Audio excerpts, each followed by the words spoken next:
श्री साई सचरित्र सप्ताह पारायण डे 5। ओम श्री साईनाथाय नमः।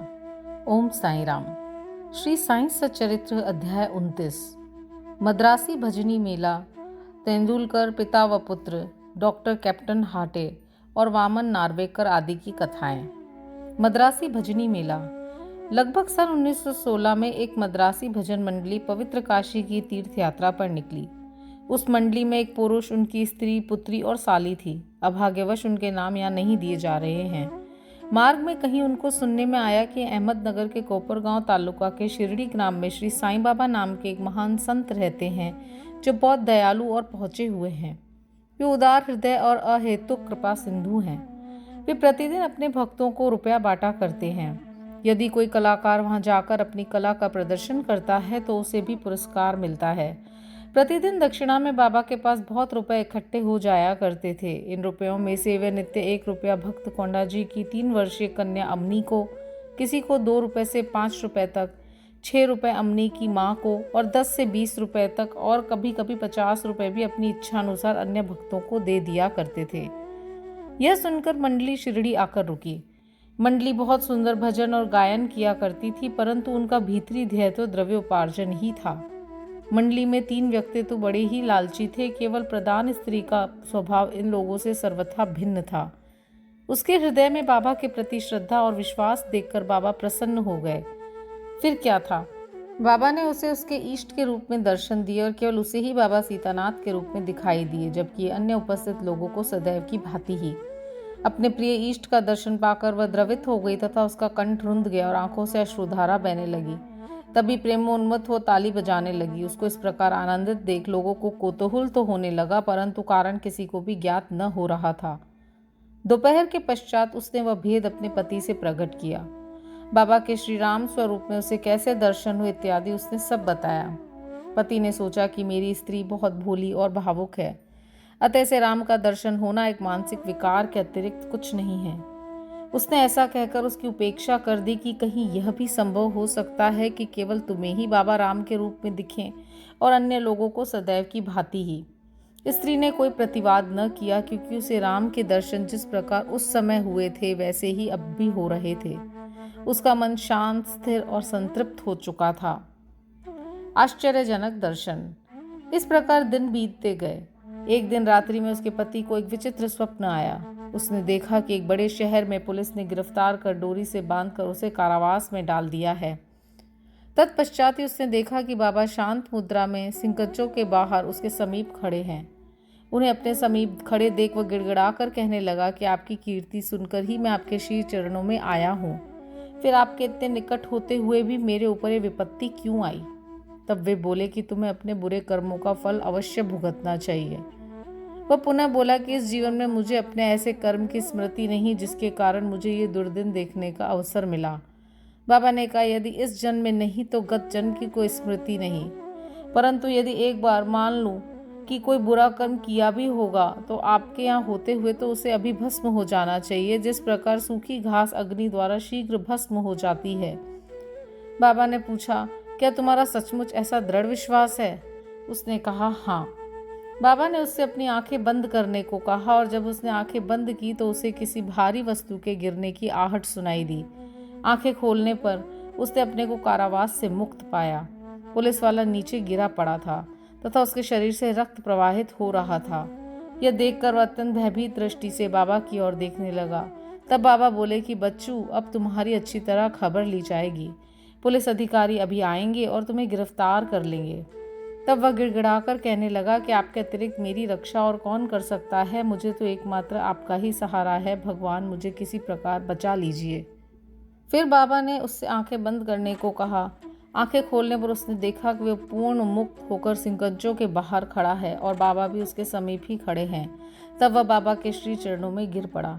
बाबा ने पूछा कि मुझे बताओ तो तुम्हारे इस नमस्कार और पिछले नमस्कारों में किसी प्रकार की भिन्नता है या नहीं? इसका उत्तर अच्छी तरह सोच कर दो।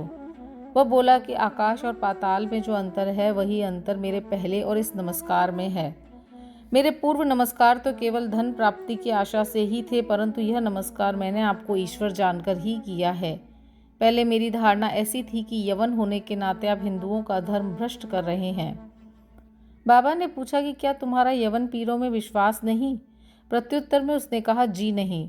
तब वे फिर पूछने लगे, क्या तुम्हारे घर में एक पंजा नहीं? क्या तुम ताबूत की पूजा नहीं करते? तुम्हारे घर में अभी भी एक काट बीबी नामक देवी है जिसके सामने तुम विवाह तथा अन्य धार्मिक अवसरों पर कृपा की भीख मांगा करते हो।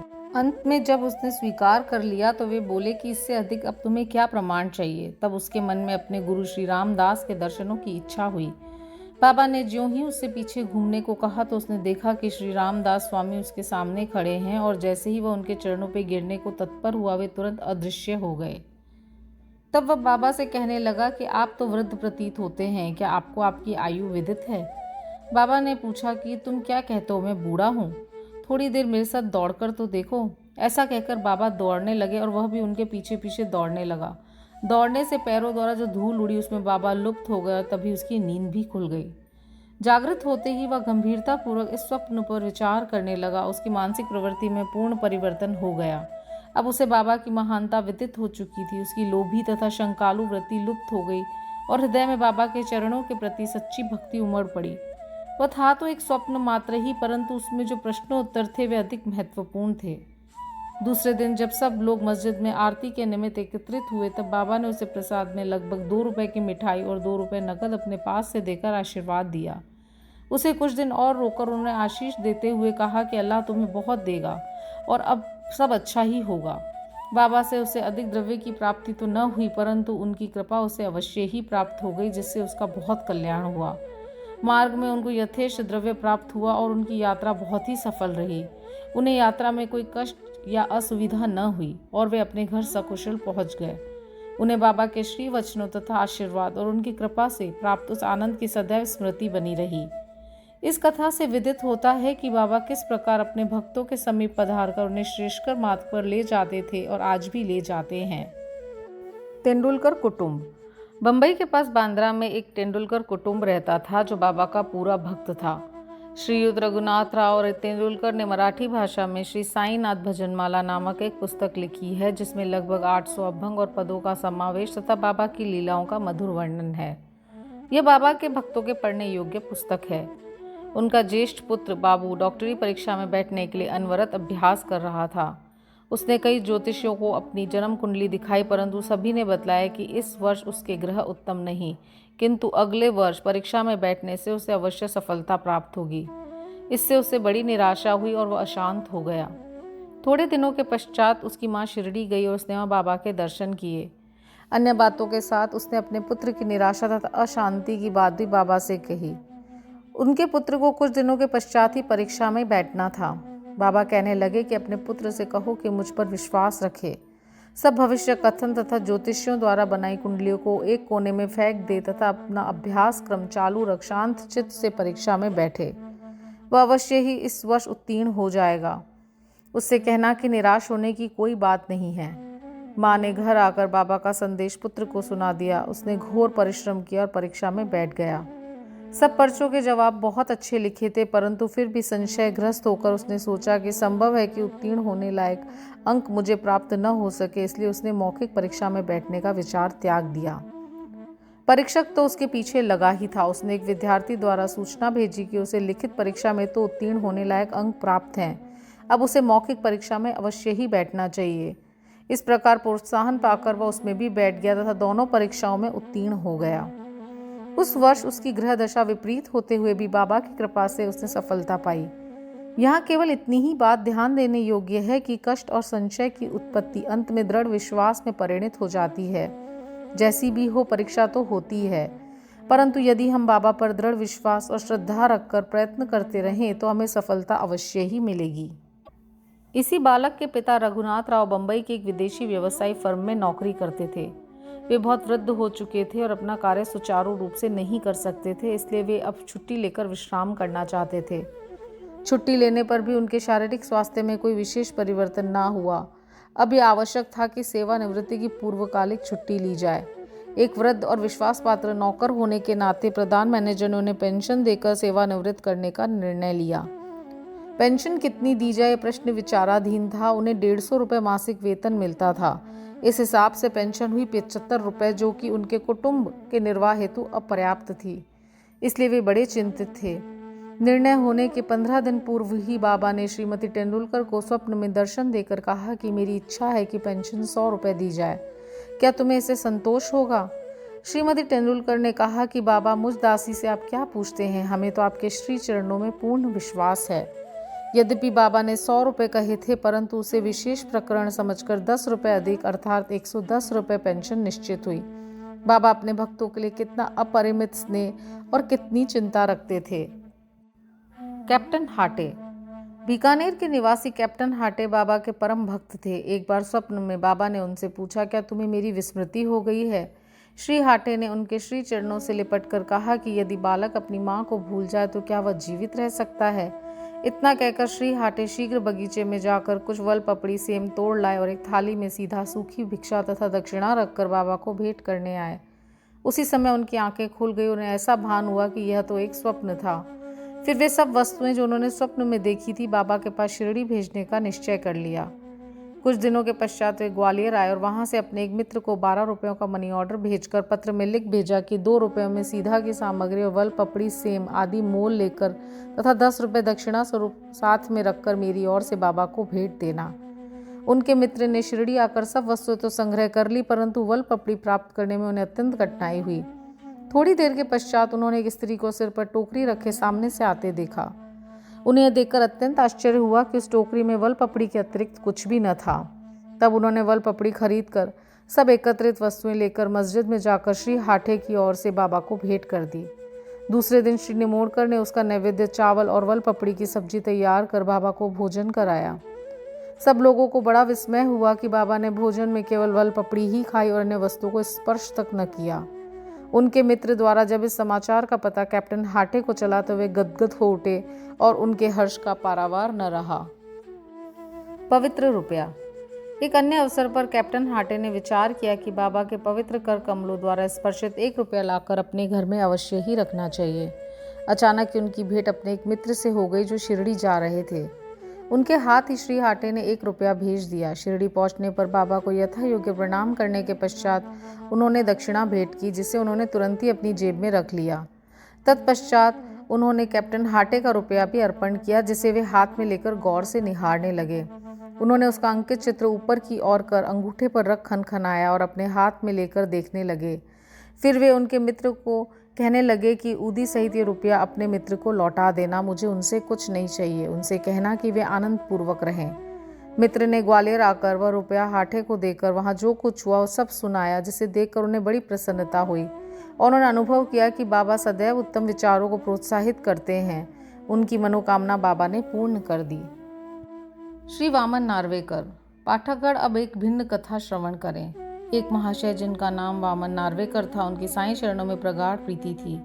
एक बार वे एक ऐसी मुद्रा लाए जिसके एक और राम लक्ष्मण और सीता था, दूसरी ओर करबद्ध मुद्रा में मारुति का चित्र अंकित था। उन्होंने मुद्रा बाबा को इस अभिप्राय से भेंट की कि वे इसे अपने कर स्पर्श से पवित्र कर उदी सहित लौटा दें, परंतु उन्होंने उसे तुरंत अपनी जेब में रख लिया। श्यामा ने वामन राव की इच्छा बताकर उनसे मुद्रा वापस करने का अनुरोध किया। तब वे वामन राव के सामने ही कहने लगे कि ये भला उनको क्यों लौटाई जाए, इसे तो हमें अपने पास ही रखना चाहिए। यदि वे इसके बदले में 25 रुपया देना स्वीकार करें तो मैं इसे लौटा दूंगा।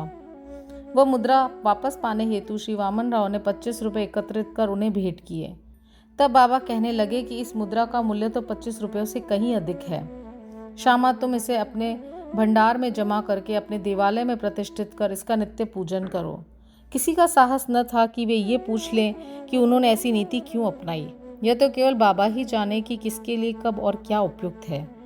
श्री सद्गुरु साईनाथार्पणमस्तु। शुभम भवतु। ओम साई राम।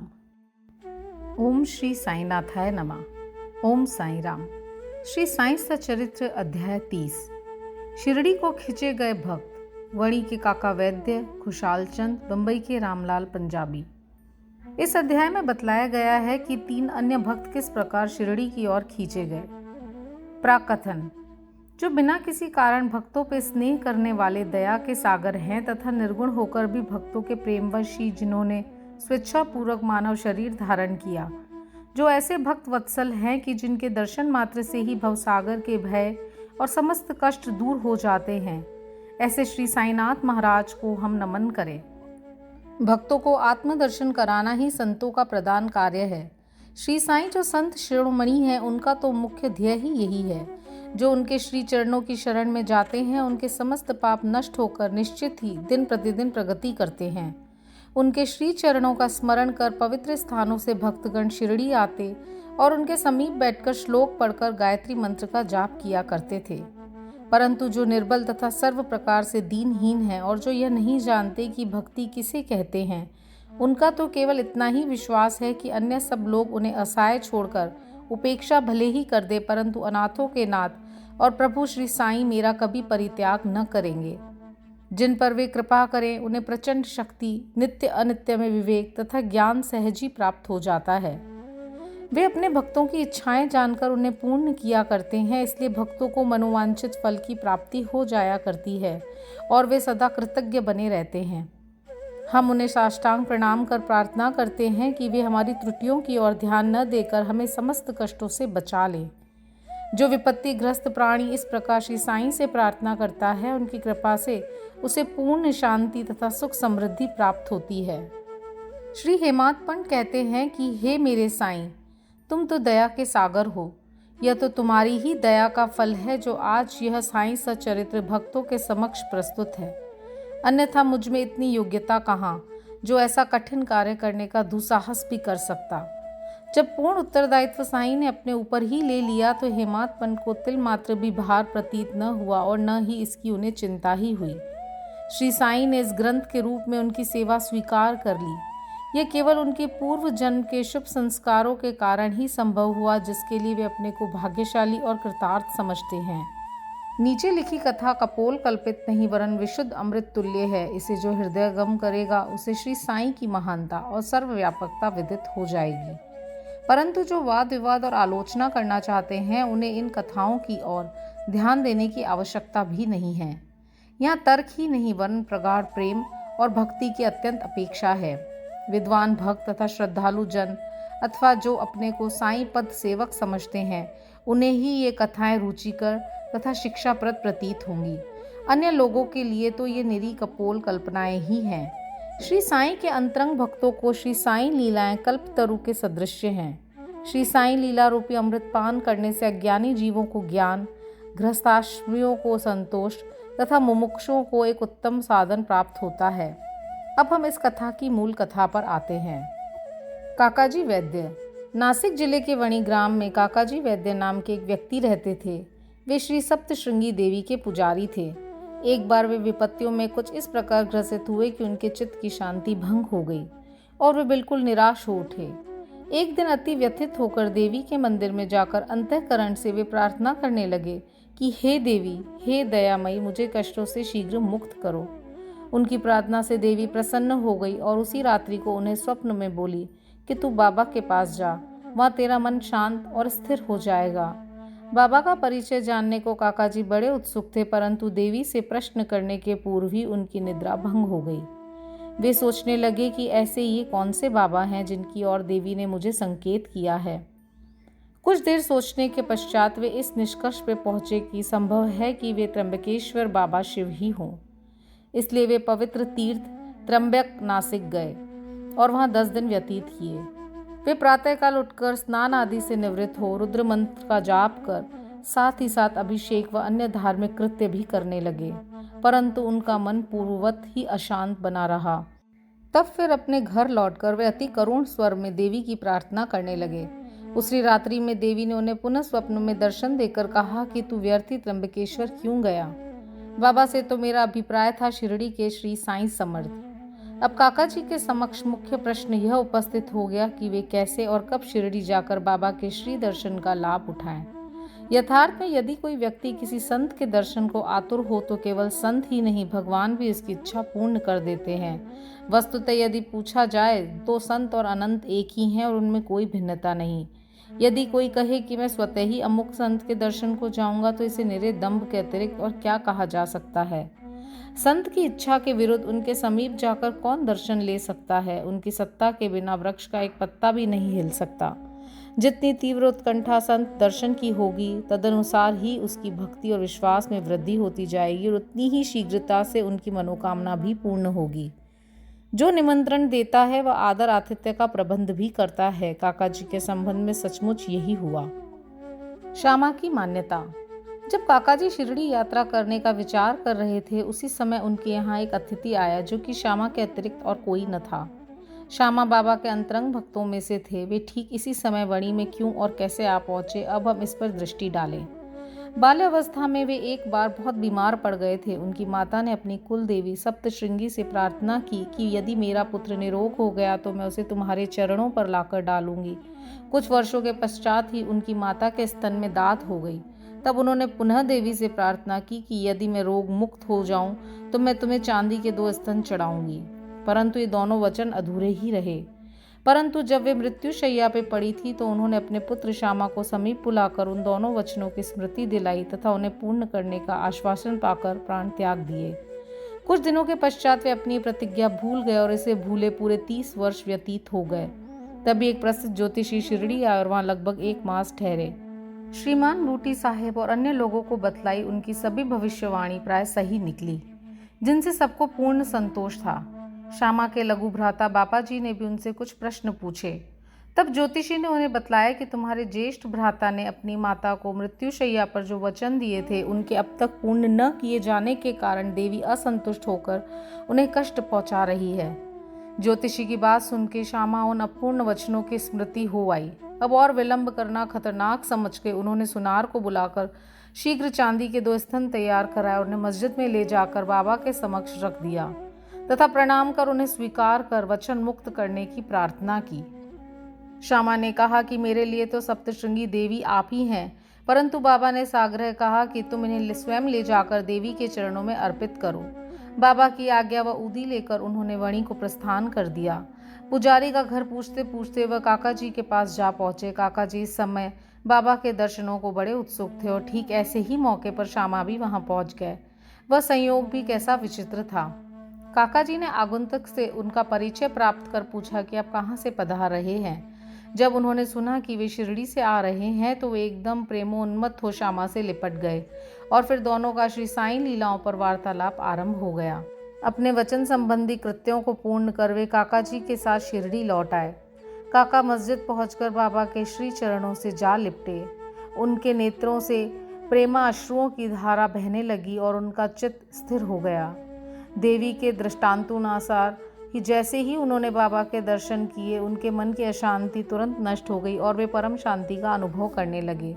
वे विचार करने लगे कि कैसी अद्भुत शक्ति है कि बिना कोई संभाषण या प्रश्नोत्तर किए अथवा आशीष पाए दर्शन मात्र से ही अपार प्रसन्नता हो रही है। सचमुच में दर्शन का महत्व तो इसे ही कहते हैं। उनके त्रिषित नेत्र साईं चरणों पर स्थिर हो गए और वे अपनी जीवा से एक शब्द भी न बोल सके। बाबा की अन्य लीलाएं सुनकर उन्हें अपार आनंद हुआ और वे पूर्णतः बाबा के शरणागत हो गए। सब चिंताओं और कष्टों को भूलकर वे परम आनंदित हुए। उन्होंने वहां सुखपूर्वक 12 दिन व्यतीत किए और फिर बाबा की आज्ञा, आशीर्वाद तथा उदी प्राप्त कर अपने घर लौट आए। खुशाल चंद, राहता निवासी। ऐसा कहते हैं कि प्रातः बेला में जो स्वप्न आता है वह बहुधा जागृत अवस्था में सत्य निकलता है। ठीक है, ऐसा ही होता होगा, परंतु बाबा के संबंध में समय का ऐसा कोई प्रतिबंध नहीं था।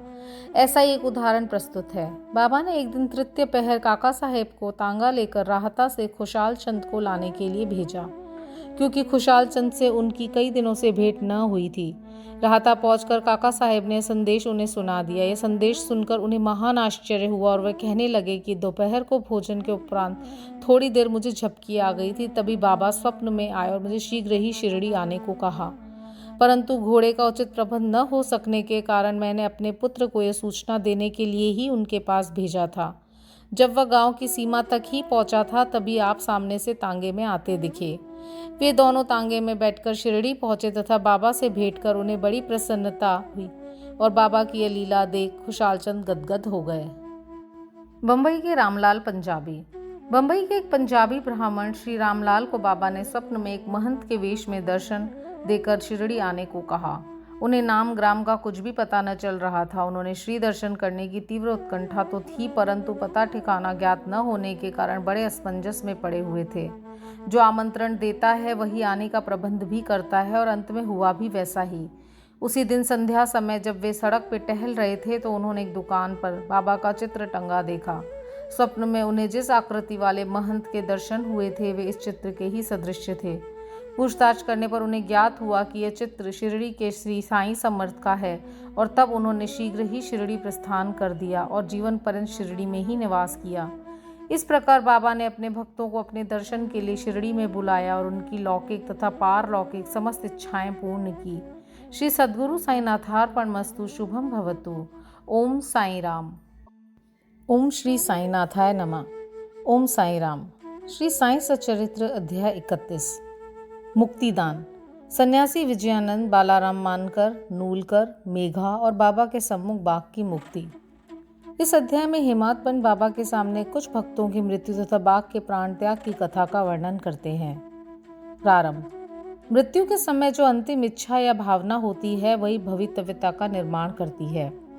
श्री कृष्ण ने गीता अध्याय 8 में कहा है कि जो अपने जीवन के अंतिम क्षण में मुझे स्मरण करता है वो मुझे ही प्राप्त होता है, तथा उस समय वह जो कुछ भी दृश्य देखता है उसी को अंत में पाता है। यह कोई निश्चयात्मक रूप से नहीं कह सकता कि उस क्षण हम केवल उत्तम विचार ही कर सकेंगे।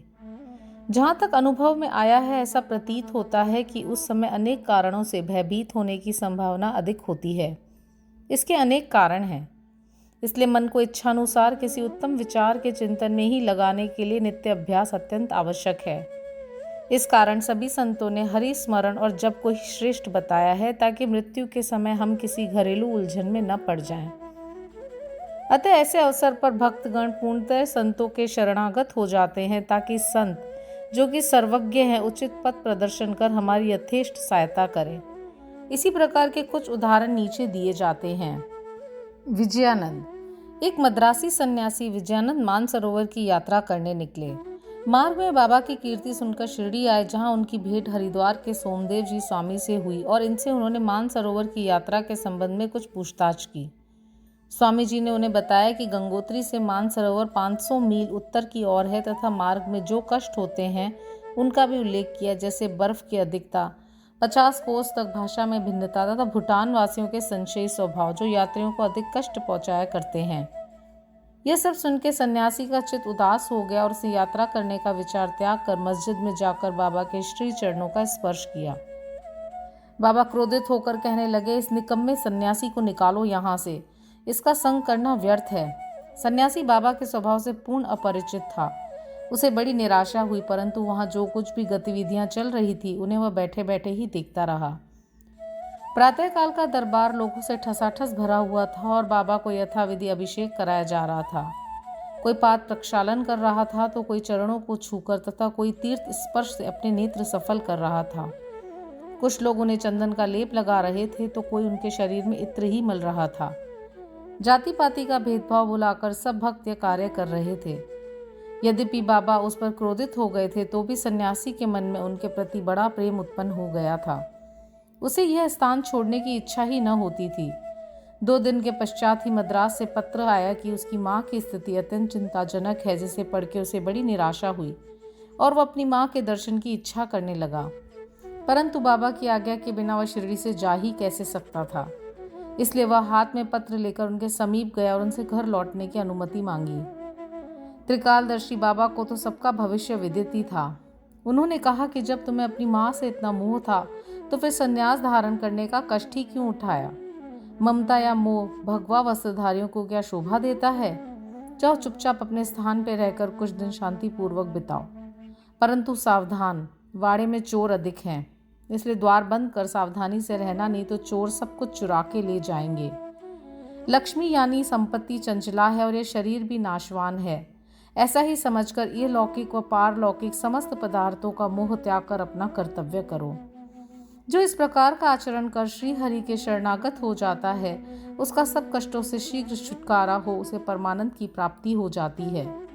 जो परमानंद का ध्यान व चिंतन प्रेम और भक्ति पूर्वक करता है, परमात्मा भी उसकी अविलंब सहायता करते हैं।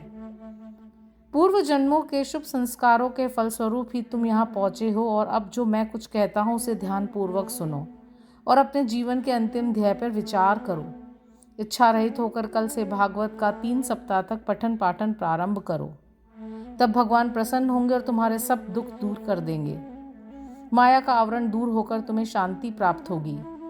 बाबा ने उसका अंतकाल समीप देखकर उसे उपचार बता दिए और साथ ही राम विजय पढ़ने की भी आज्ञा दी, जिससे यमराज अधिक प्रसन्न होते हैं। दूसरे दिन स्नान आदि तथा अन्य शुद्धि के कृत्य कर उसने लेंडी बाग के एकांत स्थान में बैठकर भागवत का पाठ आरंभ कर दिया। दूसरी बार का पठन समाप्त होने पर वो बहुत थक गया और वाड़े में आकर 2 दिन ठहरा। तीसरे दिन बड़े बाबा की गोद में उसके प्राण पखेरु उड़ गए। बाबा ने दर्शनों के निमित्त 1 दिन के लिए उसका शरीर संभाल के रखने के लिए कहा। तत्पश्चात पुलिस आई और यथोचित जांच पड़ताल करने के उपरांत मृत शरीर को उठाने की आज्ञा दे दी गई। धार्मिक कृत्यों के साथ उसकी उपयुक्त स्थान पर समाधि बना दी गई। बाबा ने इस प्रकार सन्यासी की सहायता कर उसे सद्गति प्रदान की। बालाराम मानकर नामक एक गृहस्थ बाबा के परम भक्त थे।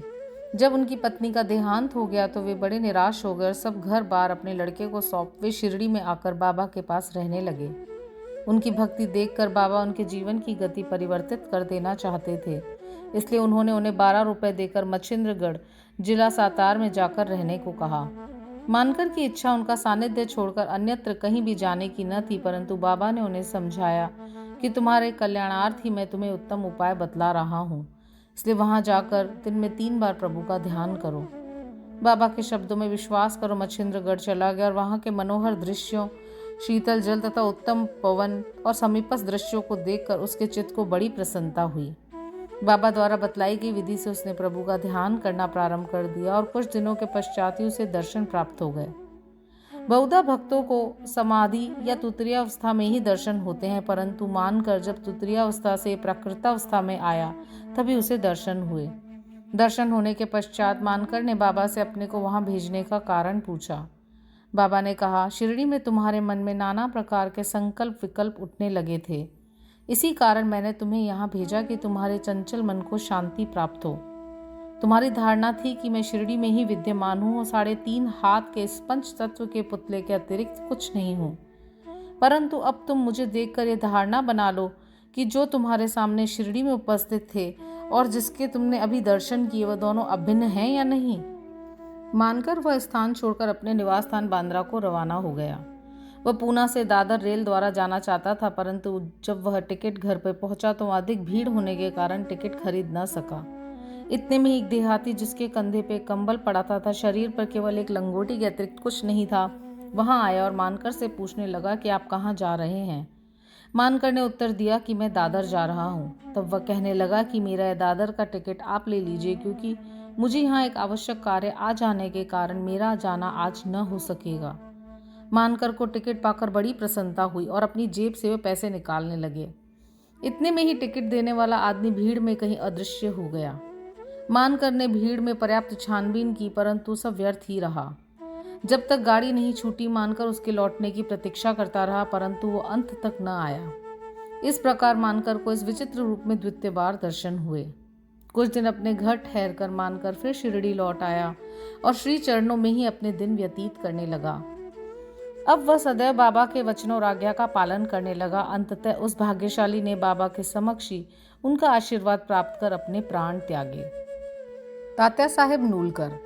हेमाद पंडित ने तात्या साहब नूलकर के संबंध में कोई विवरण नहीं लिखा है, केवल इतना ही लिखा है कि उनका देहांत शिरडी में हुआ था। साईं लीला पत्रिका में संक्षिप्त विवरण प्रकाशित हुआ था, जो नीचे उद्धृत है। सन 1909 में जिस समय तात्या साहब पंढरपुर में उप न्यायाधीश थे, उसी समय नाना साहब चांदोरकर भी वहां के मामलतदार थे। ये दोनों आपस में बहुधा मिला करते और प्रेम पूर्वक वार्तालाप किया करते थे। तात्या साहेब संतों में अविश्वास करते थे, जबकि नाना साहेब की संतों के प्रति विशेष श्रद्धा थी। नाना साहेब ने उन्हें साईं बाबा की लीलाएं सुनाई और एक बार शिरडी जाकर बाबा का दर्शन लाभ उठाने का आग्रह भी किया। वे 2 शर्तों पर चलने को तैयार हुए। उन्हें ब्राह्मण रसोइया मिलना चाहिए और भेंट के लिए नागपुर से उत्तम संतरे आने चाहिए। शीघ्र ही ये दोनों शर्तें पूर्ण हो गई। नाना साहेब के पास एक ब्राह्मण नौकरी के लिए आया, जिसे उन्होंने तात्या साहेब के पास भिजवा दिया, और एक संतरे का पार्सल भी आया, जिस पर भेजने वाले का कोई पता न लिखा था। उनकी दोनों शर्तें पूरी हो गई थी, इसलिए अब उन्हें शिरडी जाना ही पड़ा। पहले तो बाबा उन पर क्रोधित हुए, परंतु जब धीरे धीरे तात्या साहेब को विश्वास हो गया कि वे सचमुच ही ईश्वर अवतार हैं, तो वे बाबा से प्रभावित हो गए और फिर जीवन पर्यंत वहीं रहे। जब उनका अंतकाल समीप आया तो उन्हें पवित्र धार्मिक पाठ सुनाया गया और अंतिम क्षणों में उन्हें बाबा का पद तीर्थ भी दिया गया। उनकी मृत्यु का समाचार सुन के बाबा बोल उठे, अरे तात्या तो आगे चला गया, अब उसका पुनः जन्म नहीं होगा। मेघा 28वें अध्याय में मेघा की कथा का वर्णन किया जा चुका है। जब मेघा का देहांत हुआ तो सब ग्रामवासी उनके अर्थी के साथ चले और बाबा भी उनके साथ सम्मिलित था। उन्होंने उसके मृत शरीर पर फूल बरसाए। दाह संस्कार होने के पश्चात बाबा की आंखों से आंसू गिरने लगे। एक साधारण मनुष्य के समान उनका भी हृदय दुख से विदीर्ण हो गया। उनके शरीर को फूलों से ढककर एक निकट संबंधी के सदृश रोते पीटते हुए मस्जिद को लौटे। सदगति प्रदान करते हुए अनेक संत देखने में आए हैं, परंतु बाबा की महानता अद्वितीय ही है। यहाँ तक कि एक बाघ सरीखा हिंसक पशु भी अपनी रक्षा के लिए बाबा की शरण में आया, जिसका वृत्तांत नीचे लिखा है। बाघ की मुक्ति। बाबा के समाधिस्थ होने के 7 दिन पूर्व शिरडी में एक विचित्र घटना घटी। मस्जिद के सामने एक बैलगाड़ी आकर रुकी, जिस पर एक बाघ जंजीरों से बंधा हुआ था। उसका भयानक मुख गाड़ी के पीछे की ओर था। वह किसी अज्ञात पीड़ा या दर्द से दुखी था। उसके पालक 3 दरवेश थे, जो एक गांव से दूसरे गांव में जाकर उसके नित्य प्रदर्शन करते और इस प्रकार यथेष्ट द्रव्य संचय करते थे, और यही उनके जीविकोपार्जन का एक साधन था। उन्होंने उसकी चिकित्सा के सभी प्रयत्न किए, परंतु सब कुछ व्यर्थ हुआ। कहीं से बाबा की कीर्ति भी उनके कानों में पड़ गई और वे बाघ को लेकर साईं दरबार में आए। हाथों से जंजीरें पकड़कर उन्होंने बाघ को मस्जिद के दरवाजे पर खड़ा कर दिया। वह स्वभावतः ही भयानक था, पर रुग्ण होने के कारण वह बेचैन था। लोग भय और आश्चर्य के साथ उसकी ओर देखने लगे। दरवेश अंदर आए और बाबा को सब हाल बताकर उनकी आज्ञा लेकर वे बाघ को उनके सामने लाए। जैसे ही वह सीढ़ियों के समीप पहुंचा, वैसे ही बाबा के तेज पुंज स्वरूप का दर्शन कर वह एक बार पीछे हट गया और अपनी गर्दन नीचे झुका दी। जब दोनों की दृष्टि आपस में एक हुई तो बाघ सीढ़ी पे चढ़ गया और प्रेमपूर्ण दृष्टि से बाबा की ओर निहारने लगा। उसने अपनी पूंछ हिलाकर 3 बार जमीन पर पटकी और तत्क्षण ही अपने प्राण त्याग दिए। उसे मृत देखकर दरवेशी बड़े निराश और दुखी हुए। तत्पश्चात जब उन्हें बोध हुआ तो उन्होंने सोचा कि प्राणी रोगग्रस्त ही था और उसकी मृत्यु भी सन्निकट ही थी। चलो, उसके लिए अच्छा ही हुआ कि बाबा सरीखे महान संत के चरणों में उसे सद्गति प्राप्त हुई। वह दरवेशियों का ऋणी था और जब वह ऋण चुक गया तो स्वतंत्र हो गया और जीवन के अंत में उसे साईं चरणों में सद्गति प्राप्त हुई। जब कोई प्राणी संतों के चरणों पर अपना मस्तक रखकर प्राण त्याग दे तो उसकी मुक्ति हो जाती है। पूर्व जन्मों के शुभ संस्कारों के अभाव में ऐसा सुखद अंत प्राप्त होना कैसे संभव है। श्री सद्गुरु साईनाथार्पणमस्तु। शुभम भवतु। ओम साई राम। ओम श्री साईनाथाय नमः। ओम साई राम। श्री साई सच्चरित्र अध्याय 32। गुरु और ईश्वर की खोज। उपवास अमान्य, बाबा के सरकार। इस अध्याय में हेमादपंत ने 2 विषयों का वर्णन किया है। नंबर 1, किस प्रकार बाबा की अपने गुरु से भेंट हुई और उनके द्वारा ईश्वर दर्शन की प्राप्ति कैसे हुई। नंबर 2, श्रीमती गोखले जो 3 दिन से उपवास कर रही थी को पूरन पोली का भोजन कैसे कराया। प्रस्तावना। श्री हेमादपंत वटवृक्ष का उदाहरण देकर इस गोचर संसार के स्वरूप का वर्णन करते हैं। गीता के अनुसार वटवृक्ष की जड़ें ऊपर और शाखाएं नीचे को चारों ओर फैली हुई हैं।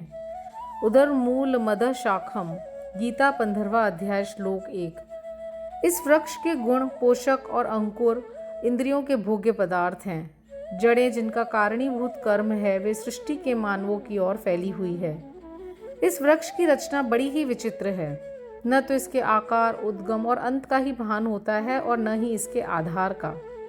इस कठोर जड़ वाले संसार रूपी वृक्ष को नष्ट करने के लिए किसी बाह्य मार्ग का अवलंबन करना अत्यंत आवश्यक है, ताकि इस असार संसार में आवागमन से मुक्ति प्राप्त हो। इस पथ पर अग्रसर होने के लिए किसी योग्य दिग्दर्शक गुरु की नितांत आवश्यकता है। चाहे कोई कितना ही विद्वान अथवा वेद और वेदांत में पारंगत क्यों न हो, वे अपने निर्दिष्ट स्थान पर नहीं पहुंच सकता जब तक कि उसकी सहायतार्थ कोई योग्य पथ प्रदर्शक न मिल जाए, जिसके पद चिन्हों का अनुसरण करने से ही मार्ग में मिलने वाले खंडरों, खंदकों तथा हिंसक प्राणियों के भय से मुक्त हुआ जा सकता है। और इस विधि से ही असार संसार यात्रा सुगम तथा कुशलतापूर्वक पूर्ण हो सकती है। इस विषय में बाबा का अनुभव जो उन्होंने स्वयं बतलाया वास्तव में आश्चर्यजनक है। यदि हम उसका ध्यानपूर्वक अनुसरण करें तो हमें निश्चय ही श्रद्धा, भक्ति और मुक्ति प्राप्त होगी। अन्वेषण। एक समय हम 4 सहयोगी मिलकर धार्मिक एवं अन्य पुस्तकों का अध्ययन कर रहे थे। इस प्रकार प्रबुद्ध होकर हम लोग ब्रह्म के मूल स्वरूप पे विचार करने लगे। एक ने कहा कि हमें स्वयं की ही जागृति करनी चाहिए, दूसरों पर निर्भर रहना हमें उचित नहीं। इस पर दूसरे ने कहा, जिसने मनोनिग्रह कर लिया है वह धन्य है, हमें अपने संकीर्ण विचारों व भावनाओं से मुक्त होना चाहिए, क्योंकि संसार में हमारे अतिरिक्त और कुछ भी नहीं है। तीसरे ने कहा कि यह संसार सदैव परिवर्तनशील है, केवल निराकार ही शाश्वत है, अतः हमें सत्य और असत्य में विवेक करना चाहिए। तब चौथे स्वयं बाबा ने कहा कि केवल पुस्तकी ज्ञान से कोई लाभ नहीं, हमें तो अपना कर्तव्य करते रहना चाहिए। दृढ़ विश्वास और पूर्ण निष्ठापूर्वक हमें अपना तन, मन, धन और पंच प्राण आदि सर्वव्यापक गुरुदेव को अर्पण कर देने चाहिए। गुरु भगवान है, सबका पालनहार है। इस प्रकार वाद विवाद के उपरांत हम चारों सहयोगी वन में ईश्वर की खोज पर निकले। हम 4 विद्वान बिना किसी से सहायता लिए केवल अपनी स्वतंत्र बुद्धि से ही ईश्वर की खोज करना चाहते थे। मार्ग में हमें एक बंजारा मिला जिसने हम लोगों से पूछा कि हे सज्जनों, इतनी धूप में आप लोग किस ओर प्रस्थान कर रहे हैं? प्रत्युत्तर में हम लोगों ने कहा कि वन की ओर। उसने पुनः पूछा, कृपया यह तो बतलाइए कि वन की ओर जाने का उद्देश्य क्या है? हम लोगों ने उसे टालमटोल वाला उत्तर दे दिया। हम लोगों को निरुद्देश्य सघन भयानक जंगलों में भटकते देखकर उसे दया आ गई। तब उसने अति विनम्र होकर हम लोगों से निवेदन किया कि आप अपनी गुप्त खोज का हेतु चाहे मुझे न बतलाएं, किंतु मैं प्रत्यक्ष देख रहा हूं कि मध्याह्न के प्रचंड मार्तंड की तीव्र किरणों की उष्णता से आप लोग अधिक कष्ट पा रहे हैं। कृपया यहाँ पर कुछ क्षण विश्राम कर जलपान कर लीजिए। आप लोगों को सुहृदय तथा नम्र होना चाहिए। बिना पथ प्रदर्शक के इस अपरिचित भयानक वन में भटकते फिरने से कोई लाभ नहीं है। यदि आप लोगों की तीव्र इच्छा ऐसी ही है तो कृपया किसी योग्य पथ प्रदर्शक को साथ ले लें। उसकी विनम्र प्रार्थना पर हम ध्यान न देकर आगे बढ़े।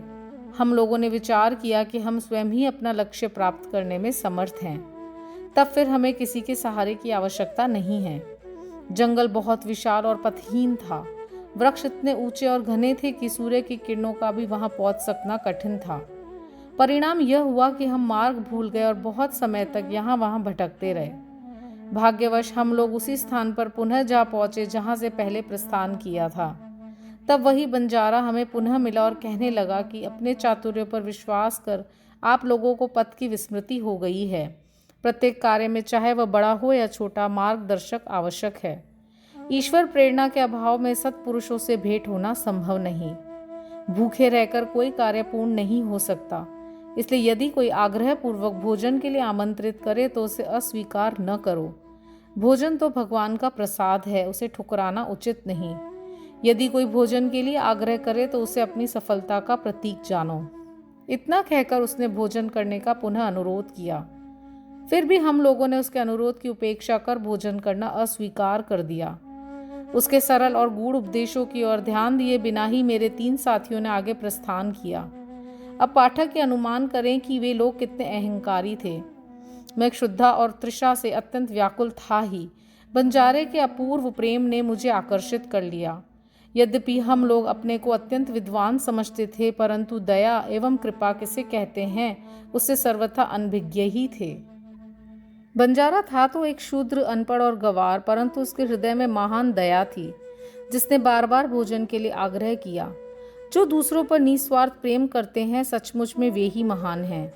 मैंने सोचा कि इसका आग्रह स्वीकार कर लेना ज्ञान प्राप्ति के हेतु शुभ आह्वान है, और मैंने इसी कारण उसके दिए हुए रूखे सूखे भोजन को आदर व प्रेम पूर्वक स्वीकार कर लिया। शुद्धा निवारण होते ही क्या देखता हूँ कि गुरुदेव तुरंत ही समक्ष प्रकट हो गए और प्रश्न करने लगे कि ये सब क्या हो रहा है। घटित घटना मैंने तुरंत ही उन्हें सुना दी। उन्होंने आश्वासन दिया कि मैं तुम्हारे हृदय की समस्त इच्छाएं पूर्ण कर दूंगा, परंतु जिसका विश्वास मुझ पर होगा सफलता केवल उसी को प्राप्त होगी। मेरे तीनों सहयोगी तो उनके वचनों पर अविश्वास कर वहां से चले गए। तब मैंने उन्हें आदर सहित प्रणाम किया और उनकी आज्ञा मानना स्वीकार कर लिया। तत्पश्चात वे मुझे कुएं के समीप ले गए और रस्सी से मेरे पैर बांधकर मुझे कुएं में उल्टा लटका दिया। मेरा सिर नीचे और पैर ऊपर थे। मेरा सिर जल से लगभग 3 फुट की ऊंचाई पे था। न मेरे हाथों के द्वारा जल ही छू सकता था, न मुंह में ही उसके जा सकने की संभावना थी।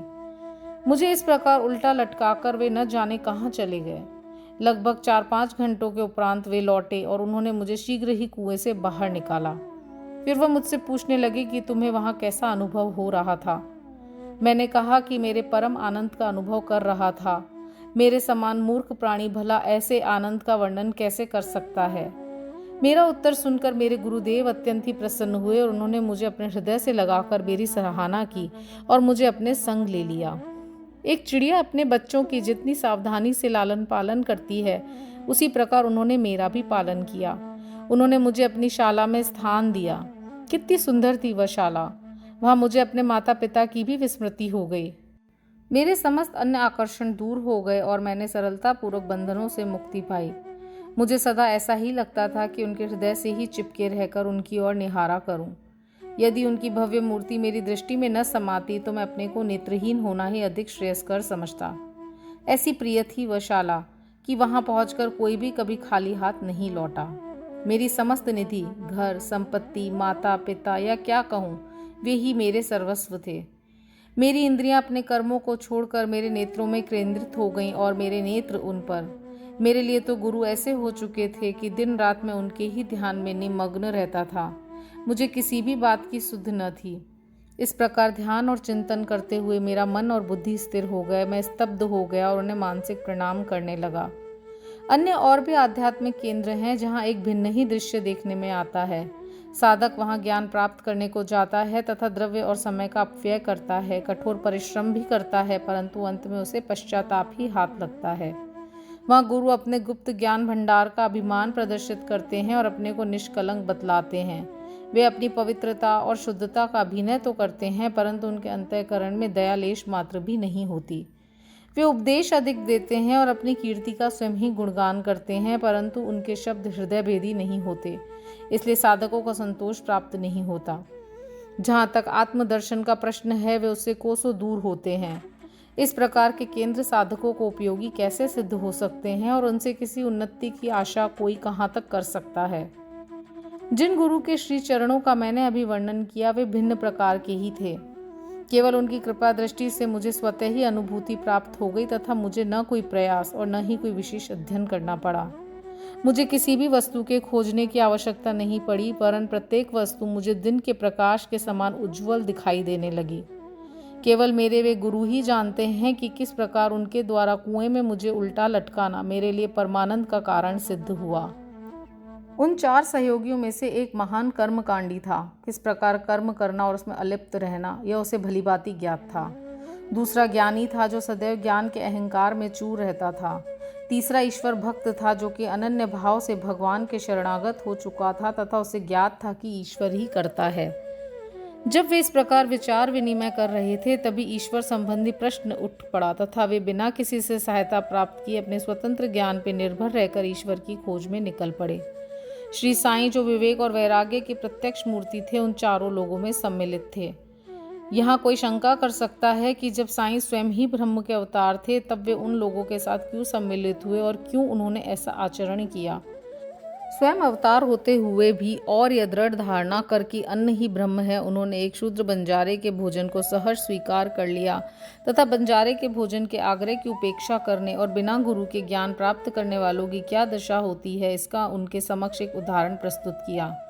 श्रुति तैत्तरीय उपनिषद का कथन है कि हमें माता पिता तथा गुरु का आदर सहित पूजन कर धार्मिक ग्रंथों का अध्ययन करना चाहिए। ये चित्त शुद्धि के मार्ग हैं और जब तक चित्त की शुद्धि नहीं होती तब तक आत्म अनुभूति की आशा व्यर्थ है। आत्मा इंद्रियों, मन और बुद्धि के परे है। इस विषय में ज्ञान और तर्क हमारी कोई सहायता नहीं कर सकते। केवल गुरु की कृपा से ही सब कुछ संभव है। धर्म, अर्थ और काम की प्राप्ति अपने प्रयत्न से हो सकती है, परंतु मोक्ष की प्राप्ति तो केवल गुरु कृपा से ही संभव है। श्री साईं के दरबार में तरह तरह के लोगों का दर्शन होता था। देखो, ज्योतिषी लोग आ रहे हैं और भविष्य का बखान कर रहे हैं। दूसरी ओर राजकुमार, श्रीमान, संपन्न और निर्धन, सन्यासी, योगी और गवैये दर्शनार्थ चले आ रहे हैं। यहाँ तक कि एक अति शूद्र भी दरबार में आता है और प्रणाम करने के पश्चात कहता है कि साईं ही मेरे माँ या बाप हैं और वे जन्म मृत्यु के चक्र से मेरा छुटकारा कर देंगे। और भी अनेकों तमाशा करने वाले, कीर्तन करने वाले, अंधे, पंगु, नाथपंथी, नर्तक व अन्य मनोरंजन करने वाले दरबार में आते थे, जहां उनका उचित मान किया जाता था। और इसी प्रकार उपयुक्त समय पर वह बंजारा भी प्रकट हुआ और जो अभिनय उसे सौंपा गया था उसने उसको पूर्ण किया। हमारे विचार से कुएं में 4 से 5 घंटे उल्टे लटके रहना इसे सामान्य घटना नहीं समझना चाहिए, क्योंकि ऐसा कोई बिरला ही होगा जो इस प्रकार इतने अधिक समय तक रस्सी से लटकाए जाने पर कष्ट का अनुभव न कर परमानंद का अनुभव करे। इसके विपरीत उसे पीड़ा ही होने की संभावना अधिक है। ऐसा प्रतीत होता है कि समाधि अवस्था का ही यहाँ चित्रण किया गया है। आनंद 2 प्रकार के होते हैं, प्रथम ऐन्द्रिक और द्वितीय आध्यात्मिक। ईश्वर ने हमारी इंद्रियों व तन मन की प्रवृत्तियों की रचना बाह्यमुखी की है, और जब वे इंद्रियां और मन अपने विषय पदार्थों में संलग्न होती हैं तभी हमें इंद्रिय चैतन्यता प्राप्त होती है, न कि परमानंद की। जब इंद्रियों और मन को उनके विषय पदार्थों से हटाकर अंतर्मुख कर आत्मा पर केंद्रित किया जाता है तब हमें आध्यात्मिक बोध होता है, और उस समय के आनंद का मुख से वर्णन नहीं किया जा सकता। मैं परमानंद में था तथा उस समय का वर्णन मैं कैसे कर सकता हूँ। इन शब्दों से ध्वनित होता है कि गुरु ने उन्हें समाधि अवस्था में रखकर चंचल इंद्रियों और मन रूपी जल से दूर रखा। उपवास और श्रीमती गोखले। बाबा ने स्वयं कभी उपवास नहीं किया, न ही उन्होंने दूसरों को करने दिया। उपवास करने वालों का मन कभी शांत नहीं रहता, तब उन्हें परमार्थ की प्राप्ति कैसे संभव है। प्रथम आत्मा की तृप्ति होना आवश्यक है। भूखे रहकर ईश्वर की प्राप्ति नहीं हो सकती। यदि शरीर में कुछ अन्न की ऊर्जा न हो तो हम कौन सी आंख से ईश्वर को देखेंगे, किस जीवा से उनकी महानता का वर्णन करेंगे और किन कानों से उनका श्रवण करेंगे। सारांश यह है कि जब समस्त इंद्रियों को यथेष्ट खुराक व शांति मिलती है तथा जब वे बलिष्ठ रहती हैं तभी हम भक्ति और ईश्वर प्राप्ति की अन्य साधनाएं कर सकते हैं। इसलिए न तो हमें उपवास करना चाहिए और न ही अधिक भोजन। भोजन में संयम रखना शरीर और मन दोनों के लिए उत्तम है। श्रीमती काशीबाई कानिटकर श्री साईं बाबा की एक भक्त से परिचय पत्र लेकर श्रीमती गोखले दादा केलकर के पास शिरडी आईं। वह यह दृढ़ निश्चय करके आई थी कि बाबा के श्री चरणों में बैठकर 3 दिन उपवास करूंगी। उनके शिरडी पहुंचने के एक दिन पूर्व ही बाबा ने दादा केलकर से कहा कि मैं शिमगा होली के दिनों में अपने बच्चों को भूखा नहीं देख सकता। यदि उन्हें भूखे रहना पड़े तो मेरे यहाँ होने का लाभ ही क्या है। दूसरे दिन जब वो महिला दादा केलकर के साथ मस्जिद में जाकर बाबा के चरण कमलों के समीप बैठी तो तुरंत बाबा ने कहा, उपवास की आवश्यकता ही क्या है। दादा भट्ट के घर जाकर पूरन पोली तैयार करो, अपने बच्चों को खिलाओ और स्वयं भी खाओ। वे होली के दिन थे और इस समय श्रीमती केलकर मासिक धर्म से थीं। दादा भट्ट के घर में रसोई बनाने के लिए कोई न था और इसलिए बाबा की युक्ति बड़ी सामयिक थी। श्रीमती गोखले ने दादा भट्ट के घर जाकर भोजन तैयार किया और दूसरों को भोजन कराकर स्वयं भी खाया। कितनी सुंदर कथा है और कितनी सुंदर इसकी शिक्षा। बाबा के सरकार। बाबा ने अपने बचपन की एक कहानी का इस प्रकार वर्णन किया। जब मैं छोटा था तब जीविका उपार्जनार्थ में बीड़ गांव आया। वहाँ मुझे जरी का काम मिल गया और मैं पूर्ण लगन व उम्मीद से अपना काम करने लगा। मेरा काम देखकर सेठ बहुत ही प्रसन्न हुआ। मेरे साथ 3 लड़के और भी काम करते थे। पहले का काम 50 रुपए का, दूसरे का 100 रुपए का और तीसरे का 150 रुपए का हुआ। मेरा काम उन तीनों से दुगना हो गया। मेरी निपुणता देखकर सेठ बहुत ही प्रसन्न हुआ। वह मुझे अधिक चाहता था और मेरी प्रशंसा भी करता रहता था। उसने मुझे एक पूरी पोशाक प्रदान की जिसमें सिर के लिए एक पगड़ी और शरीर के लिए एक शेला भी था। मेरे पास वह पोशाक वैसी ही रखी रही। मैंने सोचा कि जो कुछ मनुष्य निर्मित है वह नाशवान और अपूर्ण है, परंतु जो कुछ मेरे सरकार द्वारा प्राप्त होगा वही अंत तक रहेगा। किसी भी मनुष्य के उपहार की उससे समानता संभव नहीं। मेरे सरकार कहते हैं ले जाओ। लोग मेरे पास आकर कहते हैं मुझे दो मुझे दो, परंतु जो कुछ मैं कहता हूँ उसके अर्थ पे कोई ध्यान देने का प्रयत्न नहीं करता। मेरे सरकार का खजाना आध्यात्मिक भंडार भरपूर है और वह बह रहा है। मैं तो कहता हूँ कि खोद कर गाड़ी में भर कर ले जाओ। जो सच्ची माँ का लाल होगा उसे स्वयं ही भरना चाहिए। मेरे फकीर की कला, मेरे भगवान की लीला और मेरे सरकार का बर्ताव सर्वथा अद्वितीय है। मेरा क्या, यह शरीर मिट्टी में मिलकर सारे भूमंडल में व्याप्त हो जाएगा तथा फिर यह अवसर कभी प्राप्त न होगा। मैं चाहे कहीं भी जाता हूँ या कहीं बैठता हूँ, परंतु माया फिर भी मुझे कष्ट पहुँचाती है। इतना होने पर भी मैं अपने भक्तों के कल्याणार्थ सदैव उत्सुक ही रहता हूँ। जो कुछ भी कोई करता है एक दिन उसका फल उसको अवश्य प्राप्त होगा, और जो मेरे इन वचनों को याद रखेगा उसे मौलिक आनंद की प्राप्ति होगी। श्री सद्गुरु साईनाथार्पणमस्तु। शुभम भवतु। ओम साई राम। ओम श्री साईनाथाय नमः। ओम साई राम। श्री साई सच्चरित्र अध्याय 33।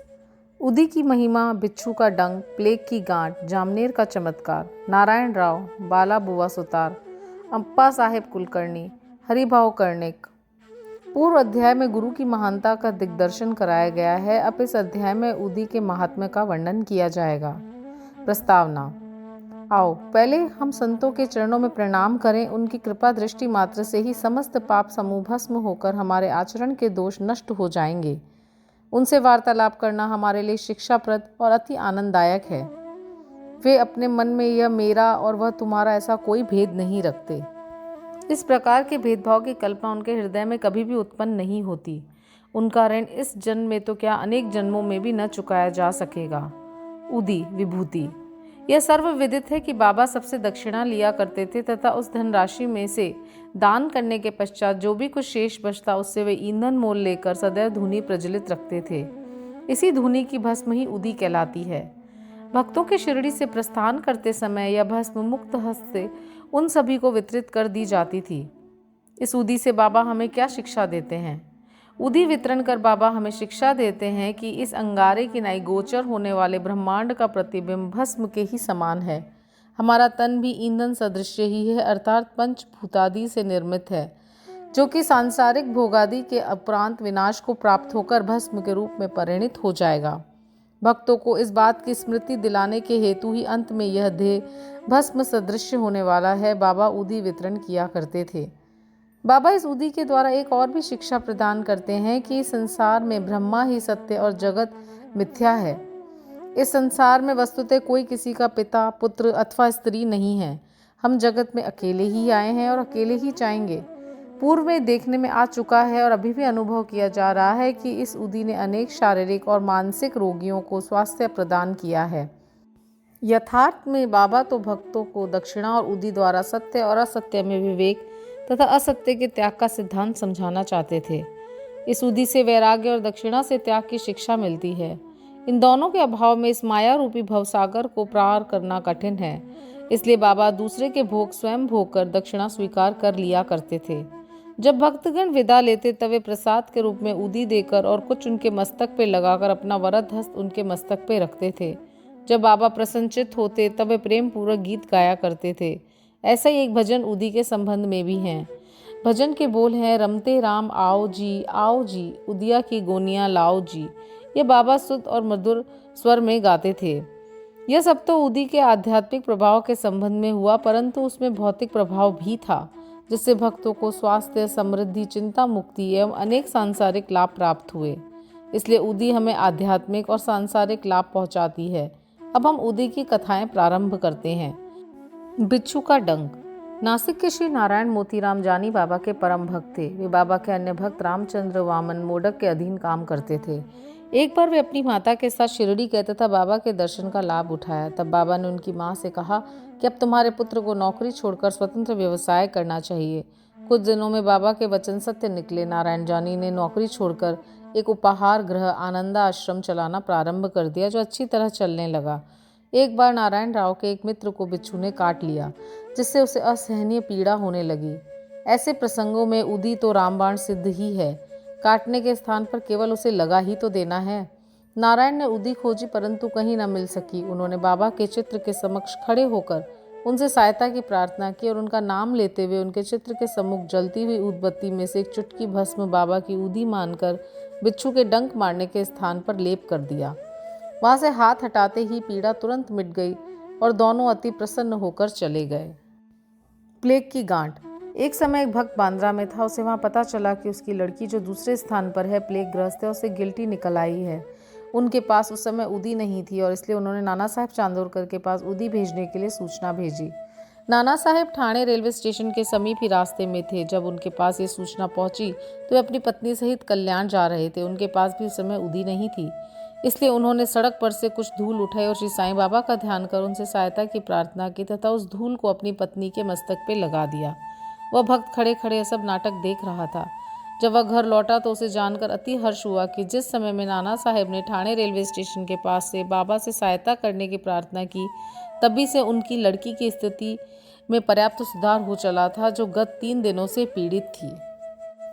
जामनेर का विलक्षण चमत्कार। सन 1904-1905 में नाना साहेब चांदोरकर खानदेश जिले के जामनेर में मामलतदार थे।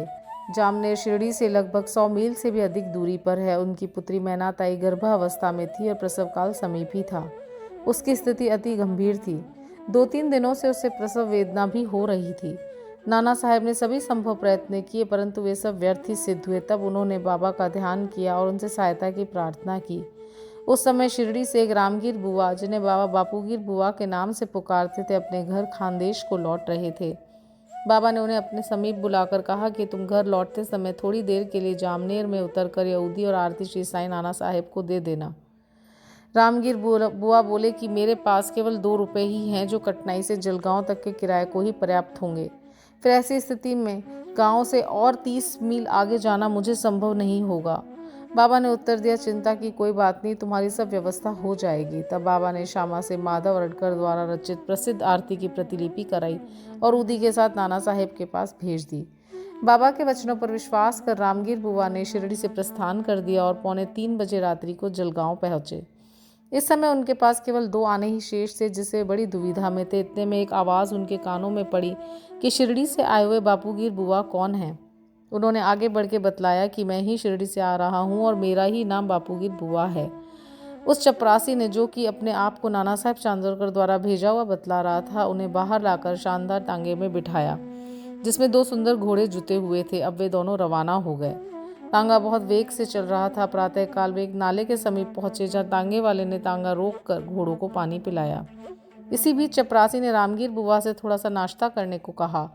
उसकी दाढ़ी, मूछें तथा अन्य वेशभूषा से उसे मुसलमान समझकर उन्होंने जलपान करना अस्वीकार कर दिया। तब उस चपरासी ने कहा कि मैं गढ़वाल का क्षत्रिय वंशी हिंदू हूँ। यह सब नाश्ता नाना साहेब ने आपके लिए भेजा है तथा इसमें आपको कोई आपत्ति और संदेह नहीं करना चाहिए।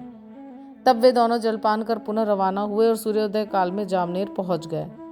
रामगीर बुआ लघु शंका को गए और थोड़ी देर में जब वे लौट के आए तो क्या देखते हैं कि वहां पर न तो तांगा था, न तांगे वाला और न तांगे के घोड़े। उनके मुख से एक शब्द भी न निकल रहा था। वे समीप ही कचहरी में पूछताछ करने गए और वहां उन्हें बतलाया कि इस समय मामलतदार घर पर ही हैं। वे नाना साहेब के घर गए। उन्हें बतलाया कि मैं शिरडी से बाबा की आरती और उदी लेकर आ रहा हूँ। उस समय मैनाताई की स्थिति बहुत ही गंभीर थी और सभी को उसके लिए बड़ी चिंता थी। नाना साहेब ने अपनी पत्नी को बुलाकर उदी को जल में मिलाकर अपनी लड़की को पिला देने और आरती करने को कहा। उन्होंने सोचा कि बाबा की सहायता बड़ी सामयिक है। थोड़ी देर में समाचार प्राप्त हुआ कि प्रसव कुशलतापूर्वक होकर समस्त पीड़ा दूर हो गई है। जब रामगीर बुआ ने नाना साहेब को चपरासी, तांगा तथा जलपान आदि रेलवे स्टेशन पर भेजने के लिए धन्यवाद दिया तो नाना साहेब को सुनकर महान आश्चर्य हुआ और वह कहने लगे कि मैंने न तो कोई तांगा या चपरासी ही भेजा है, न ही मुझे शिरडी से आपके पधारने की कोई पूर्व सूचना ही थी।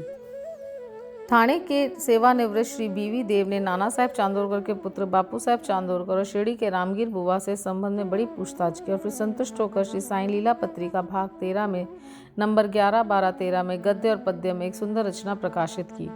भाई श्री बीवी देव नरसिंह स्वामी ने भी मैनाताई भाग 5 पृष्ठ 14, बापू साहेब चांदोरकर भाग 20 पृष्ठ 50 और रामगीर बुआ भाग 27 पृष्ठ 83 के कथन लिए हैं, जो कि क्रमशः 1 जून 1936, 16 सितंबर 1936 और दिसंबर 1936 को छपे हैं और यह सब उन्होंने अपनी पुस्तक भक्तों के अनुभव भाग 3 में प्रकाशित किए हैं।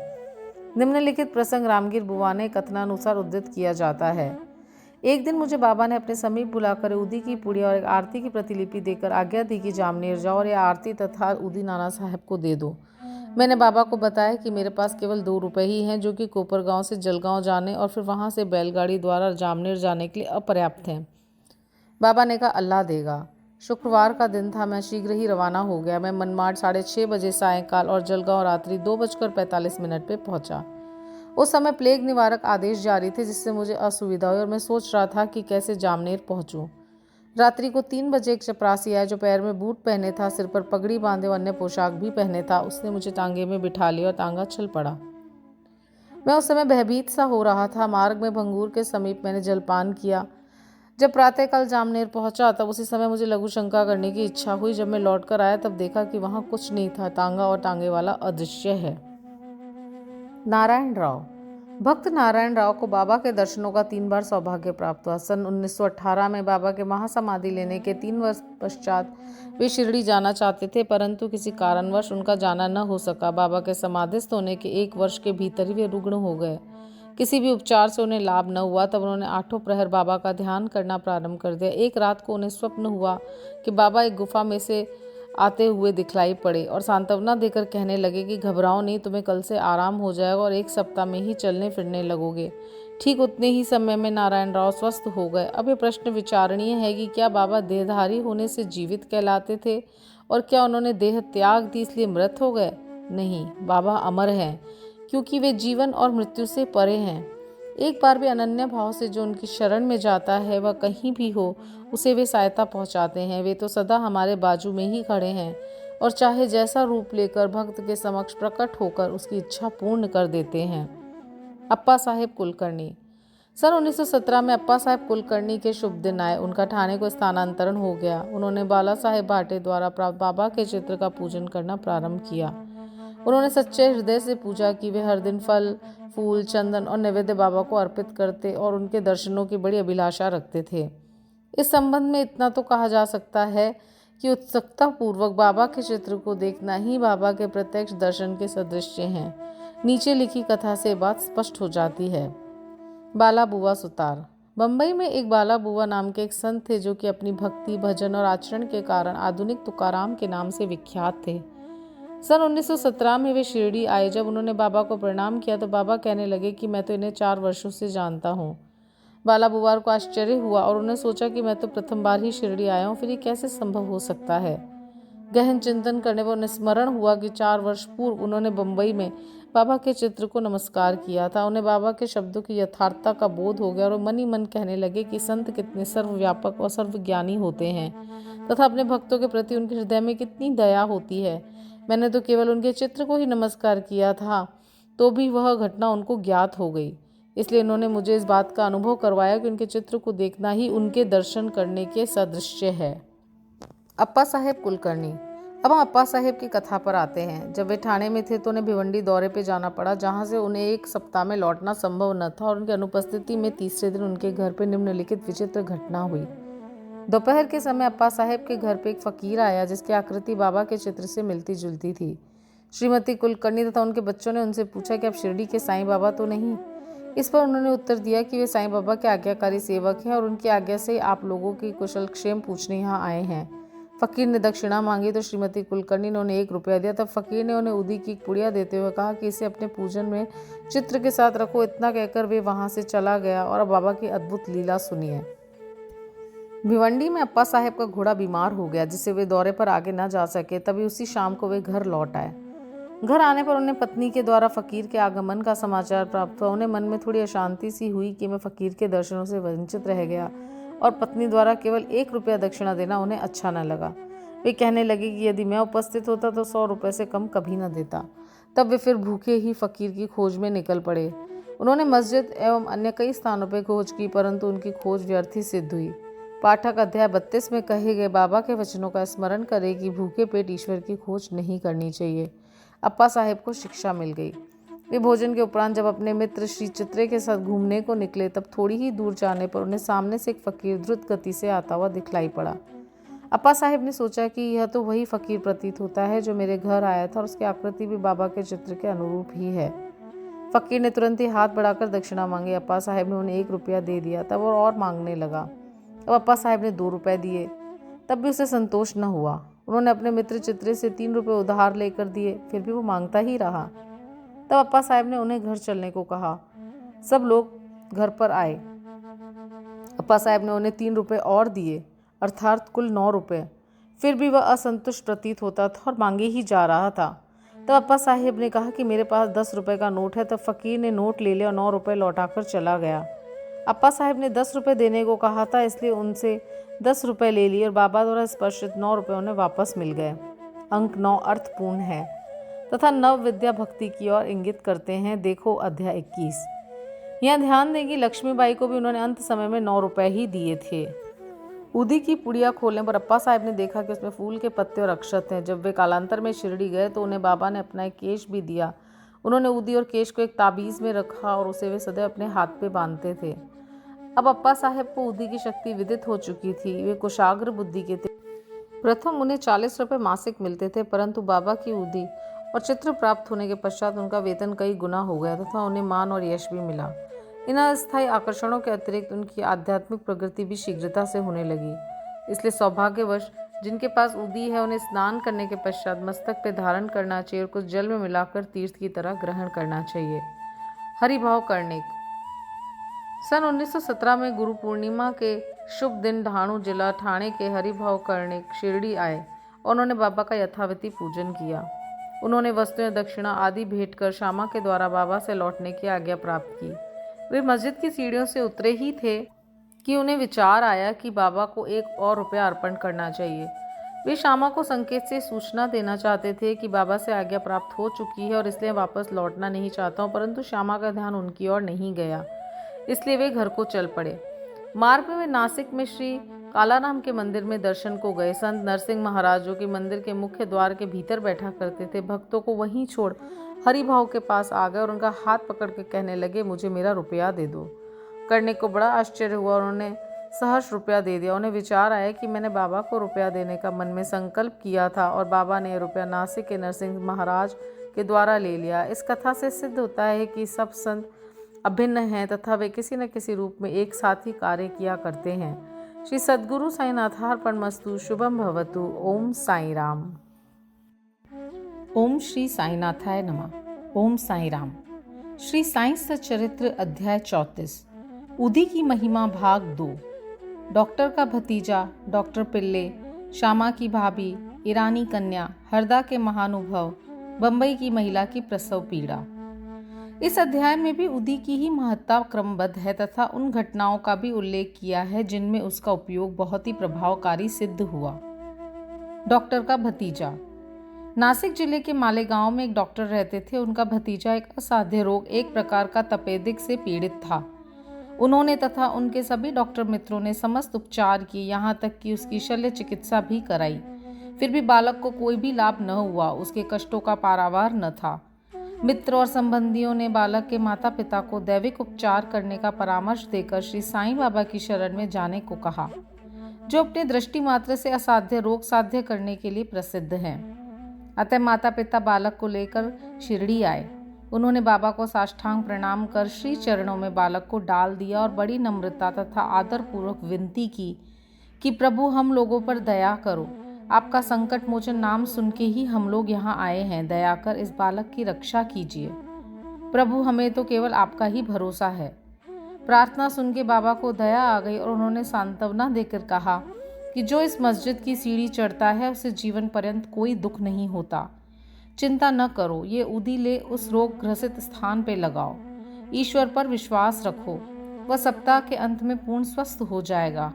यह मस्जिद नहीं, यह तो द्वारकावती है और जो इसकी सीढ़ी चढ़ेगा उसे स्वास्थ्य और सुख की प्राप्ति होगी तथा उसके कष्टों का अंत हो जाएगा। बालक को बाबा के सामने बिठाया गया। वे उस रोगग्रस्त स्थान पर अपना हाथ फेरते हुए दयापूर्ण दृष्टि से बालक की ओर निहारने लगे। रोगी अप्रसन्न रहने लगा और उदी के लेप से बालक थोड़े समय में ही स्वस्थ हो गया। माता पिता अपने को बाबा का ऋणी और कृतज्ञ मानकर बालक को लेकर शिरडी से चले गए। यह लीला देखकर बालक के काका को, जो डॉक्टर थे, महान आश्चर्य हुआ तथा उन्हें भी बाबा के दर्शनों की तीव्र उत्कंठा हुई। इसी समय जब वे कार्यवश बंबई जा रहे थे, तभी मालेगांव मनमाड के निकट किसी ने बाबा के विरुद्ध उनके कान भर दिए। इस कारण वे शिरडी जाने का विचार त्याग कर सीधे बंबई चले गए। वे अपनी शेष छुट्टियां अलीबाग में व्यतीत करना चाहते थे, परंतु बंबई में उन्हें लगातार 3 रात्रियों तक एक ही ध्वनि सुनाई पड़ी कि क्या अब भी तुम मुझ पे अविश्वास कर रहे हो। तब डॉक्टर ने अपना विचार बदल के शिरडी को प्रस्थान करने का निश्चय किया। बंबई में उनके एक रोगी को सांसर्गिक ज्वर आ रहा था जिसका तापक्रम कम होने का लक्षण ही नहीं दिखाई दे रहा था। ऐसा लग रहा था कि कहीं शिरडी की यात्रा स्थगित न करनी पड़े। उन्होंने अपने मन ही मन एक परीक्षा करने का विचार किया कि यदि रोगी आज अच्छा हो जाए तो कल ही मैं शिरडी के लिए प्रस्थान कर दूंगा। आश्चर्य है कि जिस समय उन्होंने निश्चय किया ठीक उसी समय से ज्वर में उतार होने लगा और ताप क्रमशः सामान्य स्थिति पर पहुंच गया। तब वे अपने निश्चयानुसार शिरडी पहुंचे और बाबा का दर्शन करके उन्हें प्रणाम किया। बाबा ने उन्हें कुछ ऐसे अनुभव दिए कि वे सदा के लिए उनके भक्त हो गए। डॉक्टर वहां 4 दिन ठहरे और उदी तथा आशीर्वाद प्राप्त कर घर वापस आ गए। एक पखवाड़े में ही पदोन्नति पाकर उनका स्थानांतरण बीजापुर को हो गया। भतीजे की रोग मुक्तता ने उन्हें बाबा के दर्शनों का सौभाग्य दिया था। शिरडी की यात्रा ने उनकी श्री साईं के चरणों में प्रगाढ़ प्रीति उत्पन्न कर दी। डॉक्टर पिल्ले बाबा के एक निष्ठ भक्त थे। इसी कारण बाबा उन पर अधिक स्नेह रखते थे और उन्हें सदा भाऊ कहकर पुकारते तथा हर समय उनसे वार्तालाप करके प्रत्येक विषय में परामर्श भी लिया करते थे। उनकी सदैव यही इच्छा रहती थी कि बाबा के समीप ही रहें। एक बार डॉक्टर पिल्ले को नासूर हो गया। वे काका साहेब दीक्षित से बोले कि मुझे असह्य पीड़ा हो रही है और मैं अब इस जीवन से मृत्यु को अधिक श्रेयस्कर समझता हूँ। मुझे ज्ञात है कि इसका मुख्य कारण मेरे पूर्व जन्मों के कर्म ही हैं। जाकर बाबा से कहो कि वे मेरी ये पीड़ा अब दूर करें। मैं अपने पिछले जन्म के कर्मों को अगले 10 जन्मों में भोगने को तैयार हूँ। तब काका दीक्षित ने बाबा के पास जा उनकी प्रार्थना सुनाई। साईं तो दया के अवतार ही हैं, वे अपने भक्तों के कष्ट कैसे देख सकते थे। उनकी प्रार्थना सुनकर उन्हें भी दया आ गई। उन्होंने दीक्षित से कहा कि पिल्ले से जाकर कहो कि घबराने की ऐसी कोई बात नहीं। कर्मों का फल इस 10 जन्मों में क्यों भुगतना पड़ेगा। केवल 10 दिनों में ही गत जन्मों के कर्म फल समाप्त हो जाएंगे। मैं तो यहाँ तुम्हें धार्मिक और आध्यात्मिक कल्याण देने के लिए ही बैठा हूँ। प्राण त्यागने की इच्छा कदापि न करनी चाहिए। जाओ पीठ पर लाद कर उन्हें यहाँ ले आओ। मैं सदा के लिए उनके कष्टों से छुटकारा कर दूंगा। तब उसी स्थिति में पिल्ले को वहां लाया गया। बाबा ने अपनी दाहिनी और सिरहाने अपनी गादी देकर सुख से लिटाकर कहा कि इसकी मुख्य औषधि तो यह है कि पिछले जन्मों के कर्मफल को अवश्य ही भोग लेना चाहिए ताकि उनसे सदैव के लिए छुटकारा हो जाए। हमारे कर्म ही सुख दुख के कारण होते हैं, इसलिए जैसी भी परिस्थिति है उसी में संतोष करना चाहिए। अल्लाह ही सबको फल देने वाला है और वही सबका रक्षण करता है। ऐसा विचार कर सदैव उनका ही स्मरण करो, वे ही तुम्हारी चिंता दूर करेंगे। तन मन धन और वचन द्वारा उनकी अनन्य शरण में जाओ, फिर देखो कि वे क्या करते हैं। डॉक्टर पिल्ले ने कहा कि नाना साहेब ने मेरे पैर में एक पट्टी बांधी है, परंतु मुझे उससे कोई लाभ नहीं पहुंचा। नाना तो मूर्ख है, बाबा ने कहा। वह पट्टी हटाओ, नहीं तो मर जाओगे। थोड़ी देर में एक कौवा आएगा और वह अपनी चोंच इसमें मारेगा, तब तुम शीघ्र अच्छे हो जाओगे। जब ये वार्तालाप हो ही रहा था, उसी समय अब्दुल, जो मस्जिद में झाड़ू लगाने तथा दिया बत्ती आदि स्वच्छ करने का कार्य करता था, वहां आया। जब वह दिया बत्ती स्वच्छ कर रहा था तो अचानक ही उसका पैर डॉक्टर पिल्ले के नासूर वाले पैर पे जा पड़ा। पैर तो सूजा हुआ था ही, और फिर अब्दुल के पैर से दबा तो उसमें से नासूर के 7 कीड़े बाहर निकल पड़े। कष्ट असहनीय हो गया और डॉक्टर पिल्ले उच्च स्वर में चिल्ला पड़े, किंतु कुछ समय के बाद वे शांत होकर गीत गाने लगे। तब बाबा ने कहा, देखा भाऊ, अब अच्छा हो गया है और गाना गा रहा है। गाने के बोल थे, करम कर मेरे हाल पर तू करम, तेरा नाम रहमान है और रहीम, तू ही दोनों आलम का सुल्तान है, जहाँ में नुमाया तेरी शान है, फना होने वाला है सब कारोबार, रहे नूर तेरा सदा आश्कार, तू आशिक का हरदम मददगार है। फिर डॉक्टर पिल्ले ने पूछा कि वह कौवा कब आएगा और चोंच मारेगा। बाबा ने कहा, अरे क्या तुमने कौवे को नहीं देखा? अब वह नहीं आएगा। अब्दुल, जिसने तुम्हारा पैर दबाया, वही कौवा था। उसने चोंच मार के नासूर को हटा दिया। वह अब फिर से क्यों आएगा? अब जाके वाड़े में विश्राम करो, तुम शीघ्र ही स्वस्थ हो जाओगे। उदी लगाने और पानी के साथ पीने से बिना किसी औषधि या चिकित्सा के वे 10 दिन में ही निरोग हो गए, जैसा कि बाबा ने उनसे कहा था। श्यामा के छोटे भाई की पत्नी। सावली विहीर के समीप श्यामा के छोटे भाई बापाजी रहते थे। एक बार उनकी पत्नी को गिल्टियों वाला प्लेग हो गया। उसे ज्वर हो आया और उनकी जांघ में प्लेग की 2 गिल्टियां निकल आई। बापाजी दौड़ के श्यामा के पास आए और सहायता के लिए चलने को कहा। श्यामा भयभीत हो उठे। उन्हें सदैव की भांति बाबा के पास जाकर उन्हें नमस्कार किया और सहायता के लिए उनसे प्रार्थना की तथा भाई के घर जाने की अनुमति मांगी।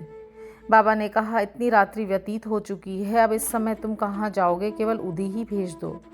ज्वर और गिल्टी की चिंता तुम क्यों करते हो?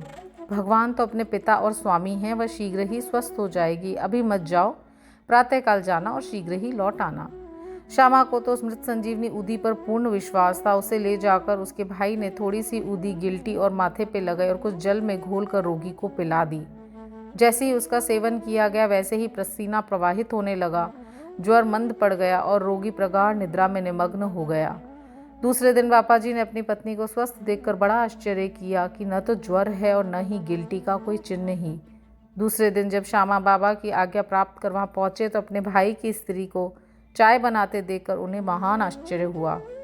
अपने भाई से पूछताछ करने पर उन्हें पता चला कि बाबा की उदी ने एक ही रात्रि में रोग को समूल नष्ट कर दिया।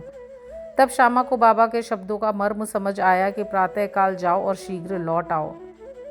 चाय पीकर श्यामा लौट आया और बाबा को प्रणाम करने के पश्चात कहने लगा कि देवा, यह क्या नाटक है? पहले बवंडर उठाकर हमें अशांत कर देते हो, फिर हमारी शीघ्र सहायता कर सब ठीक ठाक कर देते हो। बाबा ने उत्तर दिया कि तुम्हें ज्ञात होगा कि कर्म पथ अति रहस्यपूर्ण है। यद्यपि मैं कुछ भी नहीं करता, फिर भी लोग मुझे ही कर्मों के लिए दोषी ठहराते हैं। मैं तो एक दर्शक मात्र ही हूँ।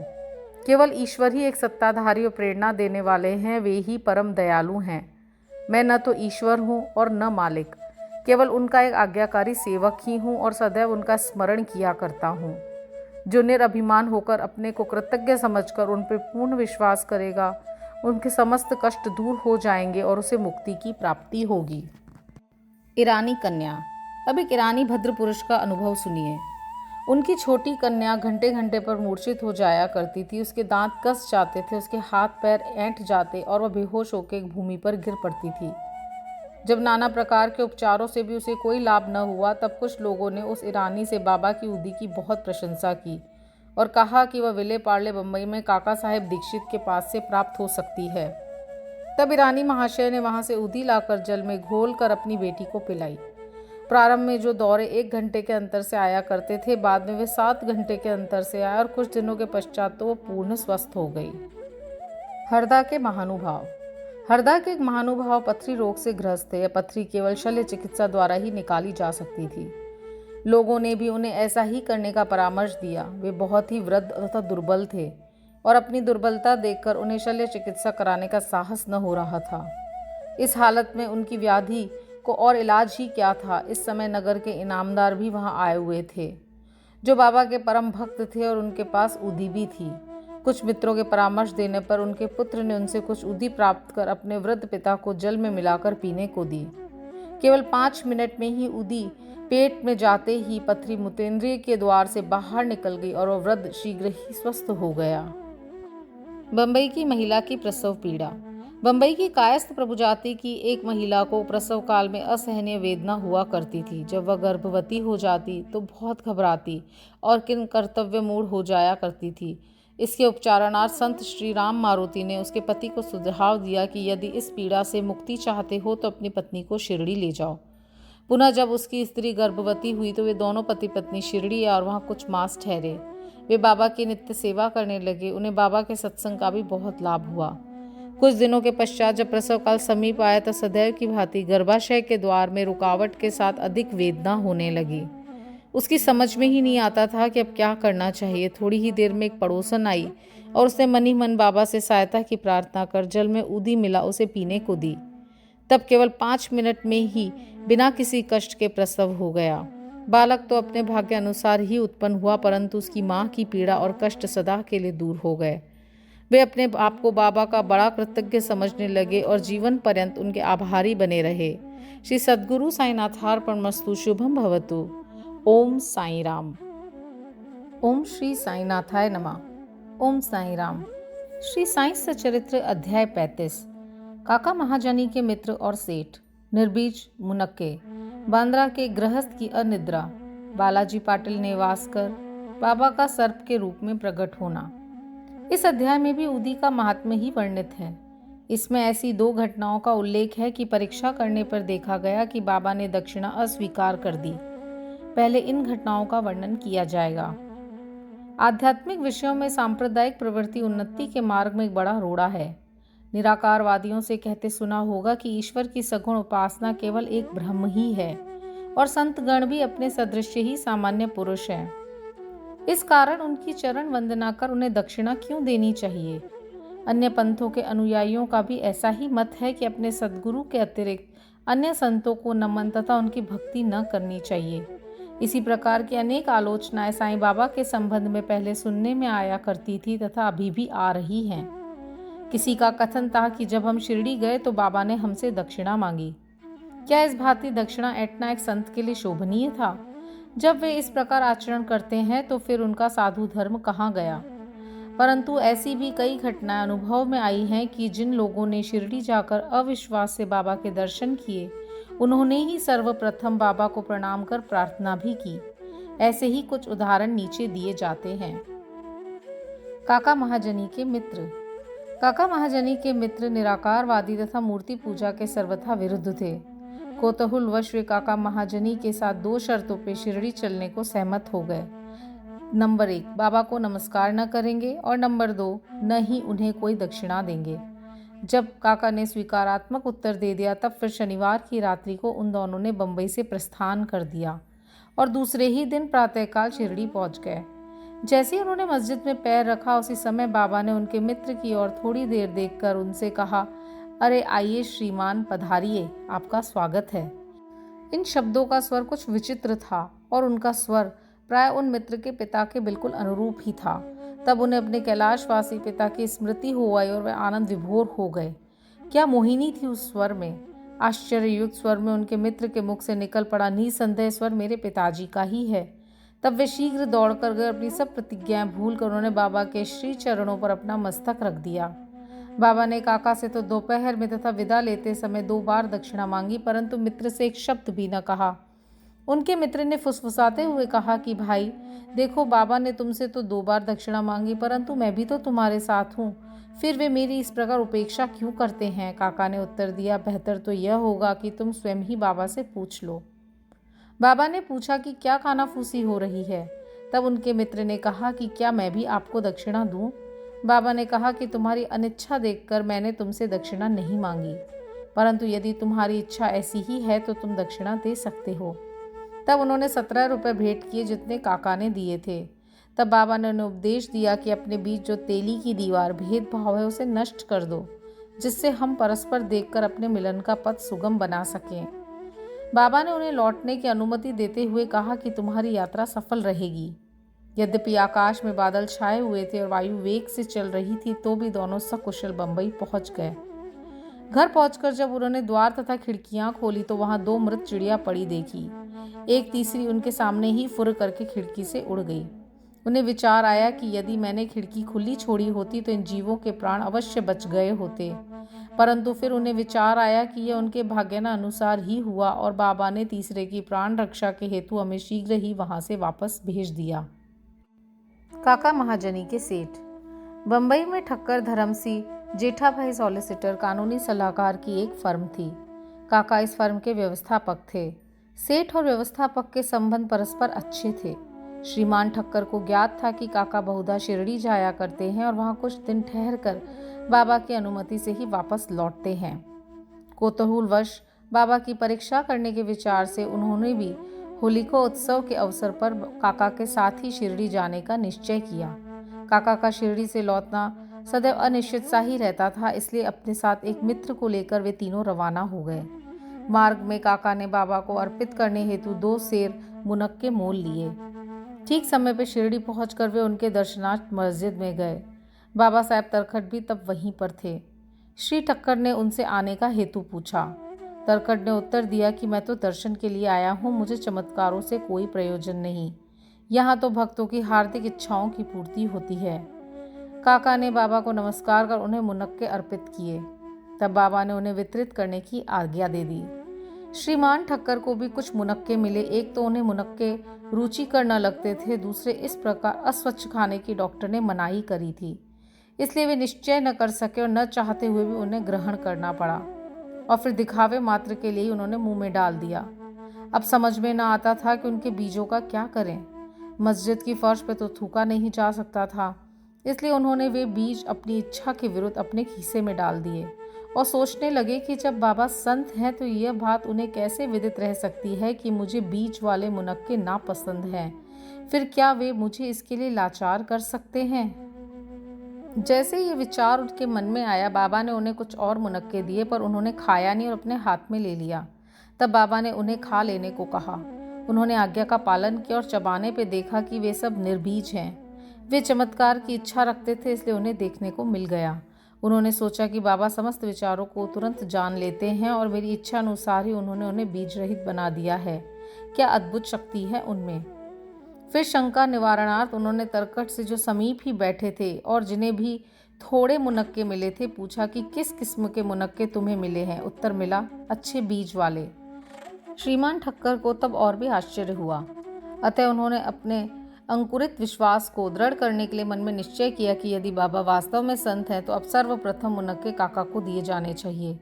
इस विचार को जान के बाबा ने कहा कि अब पुनः वितरण काका से आरंभ होना चाहिए। यह सब प्रमाण श्री ठक्कर के लिए पर्याप्त ही थे। फिर श्यामा ने बाबा से परिचय कराया कि आप ही काका के सेठ हैं। बाबा कहने लगे कि ये उनके सेठ कैसे हो सकते हैं, इसके सेठ तो बड़े विचित्र हैं। काका इस उत्तर से सहमत हो गए। अपनी हट छोड़कर ठक्कर ने बाबा को प्रणाम किया और वाड़े को लौट आए। मध्याह्न की आरती समाप्त होने के उपरांत बाबा से प्रस्थान करने की अनुमति प्राप्त करने के लिए मस्जिद में आए। श्यामा ने उनकी कुछ सिफारिश की। तब बाबा इस प्रकार बोले। एक सनकी मस्तिष्क वाला सभ्य पुरुष था जो स्वस्थ और धनी भी था। शारीरिक तथा मानसिक व्यथाओं से मुक्त होने पर भी वह स्वतः ही अनावश्यक चिंताओं में डूबा रहता और व्यर्थ ही यहाँ वहाँ भटक कर अशांत बना रहता था। कभी वह स्थिर और कभी चिंतित रहता था। उसकी ऐसी स्थिति देखकर मुझे दया आ गई और मैंने उससे कहा कि कृपया अब आप अपना विश्वास एक इच्छित स्थान पर स्थिर कर लें। इस प्रकार व्यर्थ भटकने से कोई लाभ नहीं। शीघ्र एक निर्दिष्ट स्थान चुन लो। इन शब्दों से ठक्कर की समझ में तुरंत आ गया कि ये सर्वथा मेरी ही कहानी है। उनकी इच्छा थी कि काका भी हमारे साथ ही लौटें। बाबा ने उनका ऐसा विचार जान के काका को सेठ के साथ ही लौटने की अनुमति दे दी। किसी को विश्वास न था कि काका इतने शीघ्र शिरडी से प्रस्थान कर सकेंगे।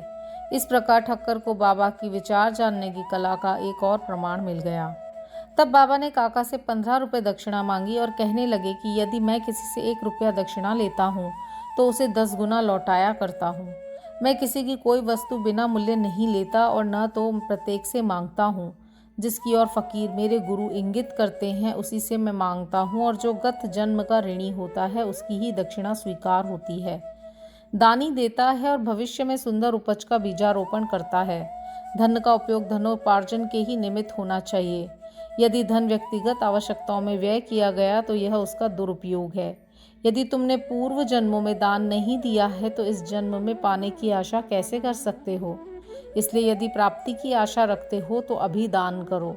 दक्षिणा देने से वैराग्य की वृद्धि होती है और वैराग्य प्राप्ति से भक्ति और ज्ञान बढ़ जाते हैं। 1, 2 और 10 गुना लो। इन शब्दों को सुनकर श्री ठक्कर ने भी अपना संकल्प भूलकर बाबा को 15 रुपये भेंट किए। उन्होंने सोचा कि अच्छा ही हुआ जो मैं शिरडी आ गया। यहाँ मेरे सब संदेह नष्ट हो गए और मुझे बहुत कुछ शिक्षा प्राप्त हो गई। ऐसे विषयों में बाबा की कुशलता बड़ी अद्वितीय थी। यद्यपि वे सब कुछ करते थे फिर भी वे इन सबसे अलिप्त रहते थे। नमस्कार करने या न करने वाले, दक्षिणा देने या न देने वाले, दोनों ही उनके लिए एक समान थे। उन्होंने कभी किसी का अनादर नहीं किया। यदि भक्त उनका पूजन करते तो इससे उन्हें कोई प्रसन्नता नहीं होती और यदि कोई उनकी उपेक्षा करता था तो न कोई दुखी होता। वे सुख और दुख की भावना से परे हो चुके थे। अनिद्रा। बांद्रा के एक महाशय कायस्थ प्रभु बहुत दिनों से नींद न आने के कारण अस्वस्थ थे।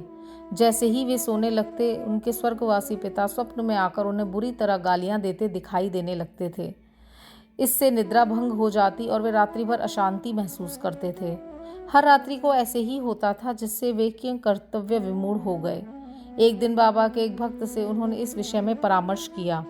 उसने कहा कि मैं तो संकट मोचन सर्व पीड़ा निवारणी उदी को ही इसकी रामबाण औषधि मानता हूँ जो शीघ्र ही लाभदायक सिद्ध होगी। उन्होंने एक उदी की पुड़िया देकर कहा कि इसे शयन के पूर्व माथे पर लगाकर अपने सिरहाने रखो।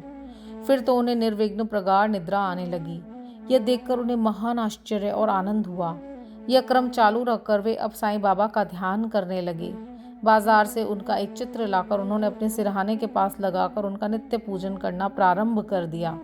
प्रत्येक गुरुवार को वे हार और नैवेद्य अर्पण करने लगे। वे अब पूर्ण स्वस्थ हो गए और पहले के सारे कष्टों को भूल गए। बालाजी पाटिल नेवासकर ये बाबा के परम भक्त थे। ये उनकी निष्काम सेवा किया करते थे। दिन में जिन रास्तों से बाबा निकलते थे उन्हें वे प्रातःकाल ही उठकर झाड़ू लगाकर पूर्ण स्वच्छ रखते थे। इसके पश्चात एक कार्य बाबा की एक परम भक्त महिला राधा कृष्ण माई ने किया और फिर अब्दुल ने।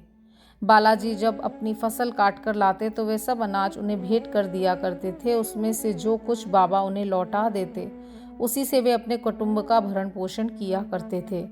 यह क्रम अनेक वर्षों तक चला और उनकी मृत्यु के पश्चात भी उनके पुत्र ने इसे जारी रखा। उदी की शक्ति और महत्व। एक बार बालाजी के श्राद्ध दिवस की बरसी के अवसर पर कुछ व्यक्ति आमंत्रित किए गए। जितने लोगों के लिए भोजन तैयार किया गया उससे कई तिगुने लोग भोजन के समय एकत्रित हो गए। यह देख श्रीमती नेवासकर किंग कर्तव्य विमूढ़ सी हो गईं। उन्होंने सोचा कि यह भोजन सबके लिए पर्याप्त न होगा और कहीं कम पड़ गया तो कुटुंब की भारी अपकीर्ति होगी। तब उनकी सास ने उनसे सांत्वनापूर्ण शब्दों में कहा कि चिंता न करो, यह भोजन सामग्री हमारी नहीं, यह तो श्री साईं बाबा की है। प्रत्येक बर्तन में उदी डालकर उन्हें वस्त्र से ढक दो और बिना वस्त्र हटाए सबको परोस दो, वे ही हमारी लाज बचाएंगे। परामर्श के अनुसार ही किया गया। भोजनार्थियों के तृप्तिपूर्वक भोजन करने के पश्चात भी भोजन सामग्री यथेष्ट मात्रा से शेष देकर उन लोगों को महान आश्चर्य और प्रसन्नता हुई। यथार्थ में देखा जाए तो जैसा जिसका भाव होता है उसके अनुकूल ही अनुभव प्राप्त होता है। ऐसी ही घटना मुझे प्रथम श्रेणी के उप न्यायाधीश तथा बाबा के परम भक्त श्री B.A. चौगले ने बतलाई। फरवरी सन 1943 में करजत जिला अहमदनगर में पूजा का उत्सव हो रहा था। तभी इस अवसर पर एक बृहद भोज का आयोजन हुआ। भोजन के समय आमंत्रित लोगों से लगभग 5 गुने अधिक भोजन के लिए आए, फिर भी भोजन सामग्री कम न हुई। बाबा की कृपा से सबको भोजन मिला, यह देख सबको आश्चर्य हुआ। साईं बाबा का सर्प के रूप में प्रकट होना। शिरडी के रघु पाटिल एक बार नेवासे के बालाजी पाटिल के पास गए, जहां संध्या को उन्हें ज्ञात हुआ कि एक सांप फुफकारता हुआ गौशाला में घुस गया है। सभी पशु भयभीत होकर भागने लगे। घर के लोग भी घबरा गए, परंतु बालाजी ने सोचा कि श्री साईं ही इस रूप में यहाँ प्रकट हुए हैं। तब वे एक प्याले में दूध ले आए और निर्भय होकर सर्प के सम्मुख रखकर उनको इस प्रकार संबोधित कर कहने लगे कि बाबा, आप फुफकार कर शोर क्यों कर रहे हैं? क्या आप मुझे भयभीत करना चाहते हैं? यह दूध का प्याला लीजिए और शांतिपूर्वक पी लीजिए। ऐसा कहकर वे बिना किसी भय के उनके समीप बैठ गए। अन्य कुटुंबी जन तो बहुत घबरा गए। उनकी समझ में न आ रहा था कि अब क्या करें। थोड़ी देर में ही सर्प अदृश्य हो गया और किसी को भी पता न चला कि वह कहाँ चला गया। गौशाला में सर्वत्र देखने पर भी वहां उसका कोई चिन्ह न दिखाई दिया। एक ऐसी ही घटना साईं साधु सुधा भाग 3 7 से 8 जनवरी 43 पृष्ठ 26 में प्रकाशित है कि बाबा कोयम्बटूर दक्षिण भारत में 7 जनवरी सन 43 गुरुवार की संध्या को 3:30 बजे सर्प के रूप में प्रकट हुए, जहां उस सर्प ने भजन सुनकर दूध और फूल स्वीकार किए तथा हजारों लोगों की भीड़ को दर्शन देकर अपनी फोटो भी उतारने दी। फोटो उतारते समय बाबा का चित्र भी उसके समीप रखकर दोनों की फोटो उतारी गई। चित्र और अन्य विवरण के लिए पाठकों से प्रार्थना है कि वे उपयुक्त पत्रिका का अवश्य अवलोकन करें। श्री सद्गुरु साईनाथार्पणमस्तु। शुभम भवतु। ओम साई राम। सप्ताह पारायण पंचम विश्राम।